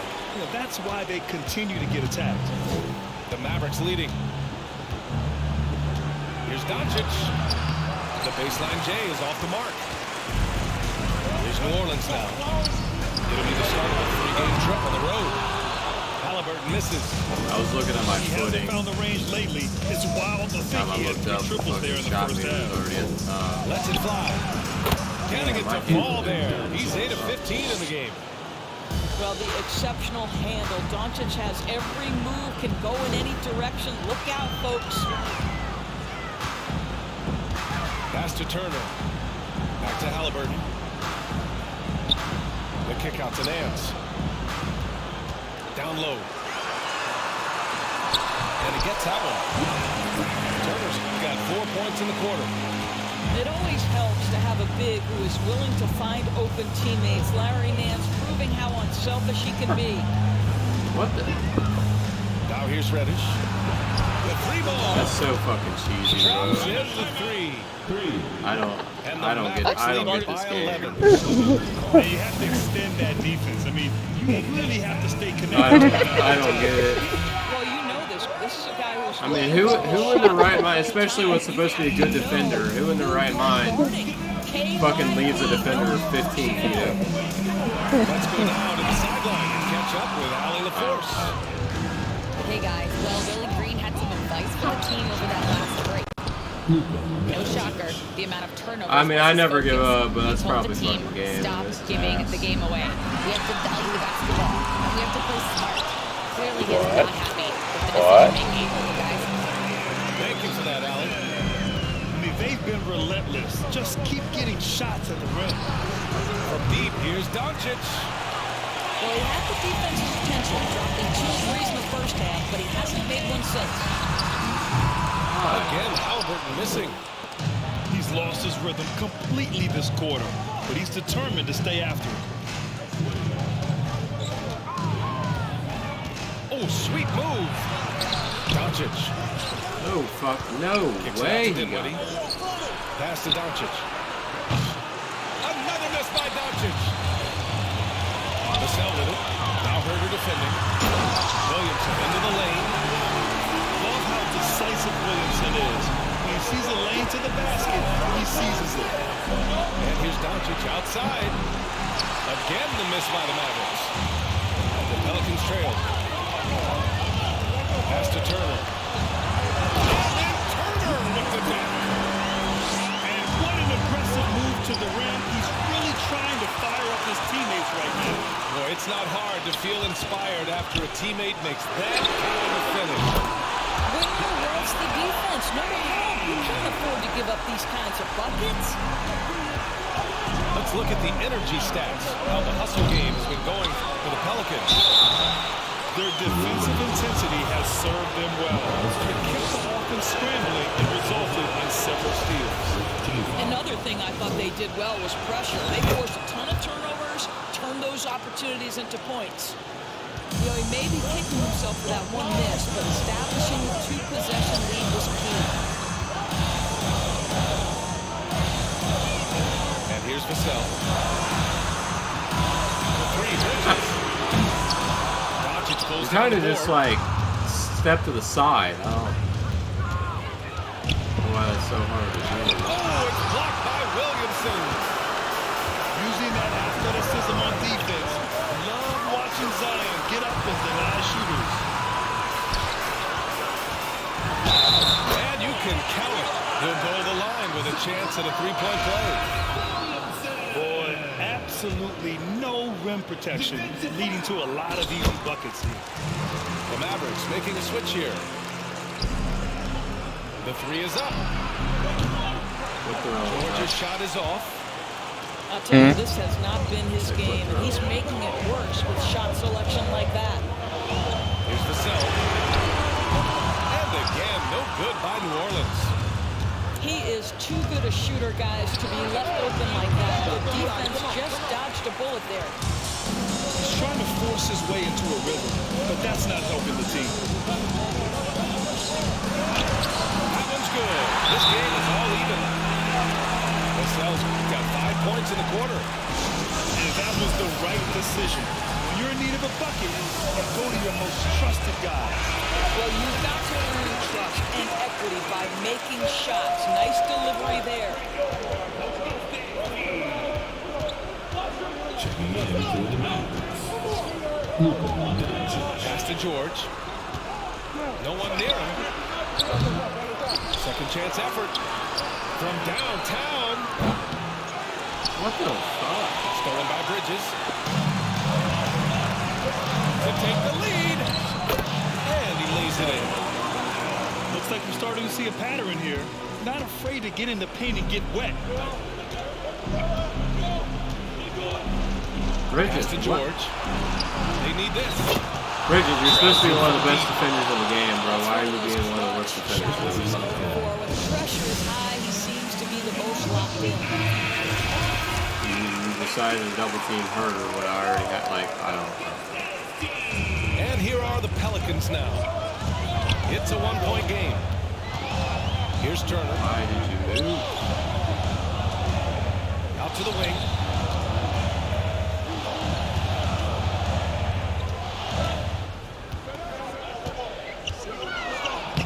Ooh, great D that time from Gobert. Both sides going at it. Classic good offense versus good defense. Remaining in the game. George outside.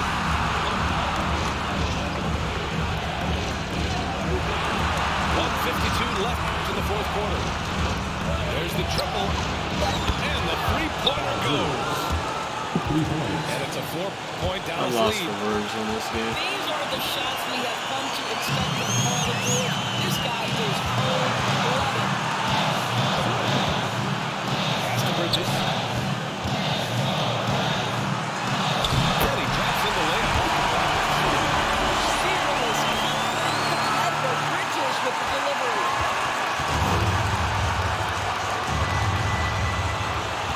A minute 29 left to the fourth quarter here. Here's George. Let's go with a three. I didn't know who to be, man. I'm like, do I guard Luka or George? Fuck.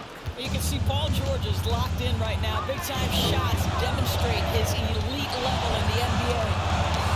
And Gobert with a block. Here we go, one-on-one.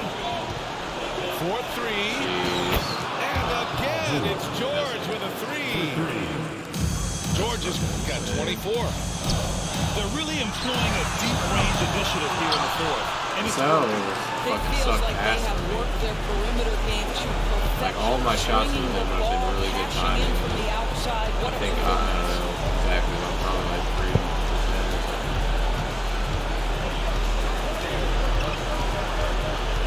Just 5 on the clock.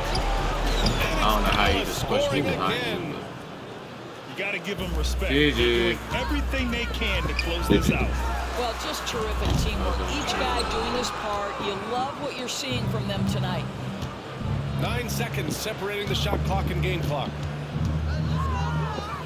Crafty move. Takes it inside. And so he draws the foul. I blame the line Vassell. to shoot a pair. And Bridges was above average on fucking offense, but absolutely atrocious on fucking defense. He did enough to put this one away. Just a hard-fought battle. And they came in here with some attitude, and it brought out their best play. And I couldn't agree more. What makes it that much more impressive, they're doing it on the road.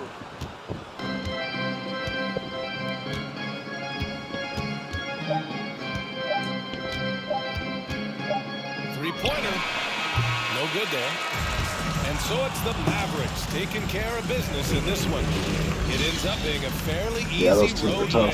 Those are so hard. It was a good first half. It was, easy I to mean, take we a were game still in on someone the whole else's time, but it was a very close first half. And after that, I don't know. We just could not.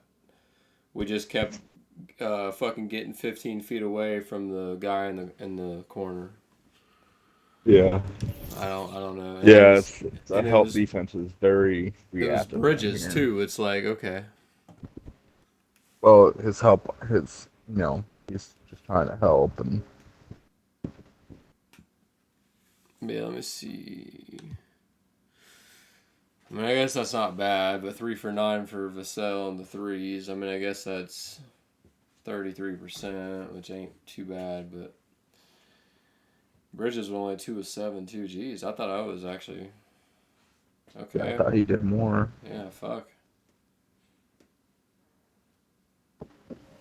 I don't know. I had good timing. Just they didn't fall. Alvarado was 0 for 4, but like 3 of them was just me chucking shit up. You said you're trying not tonight.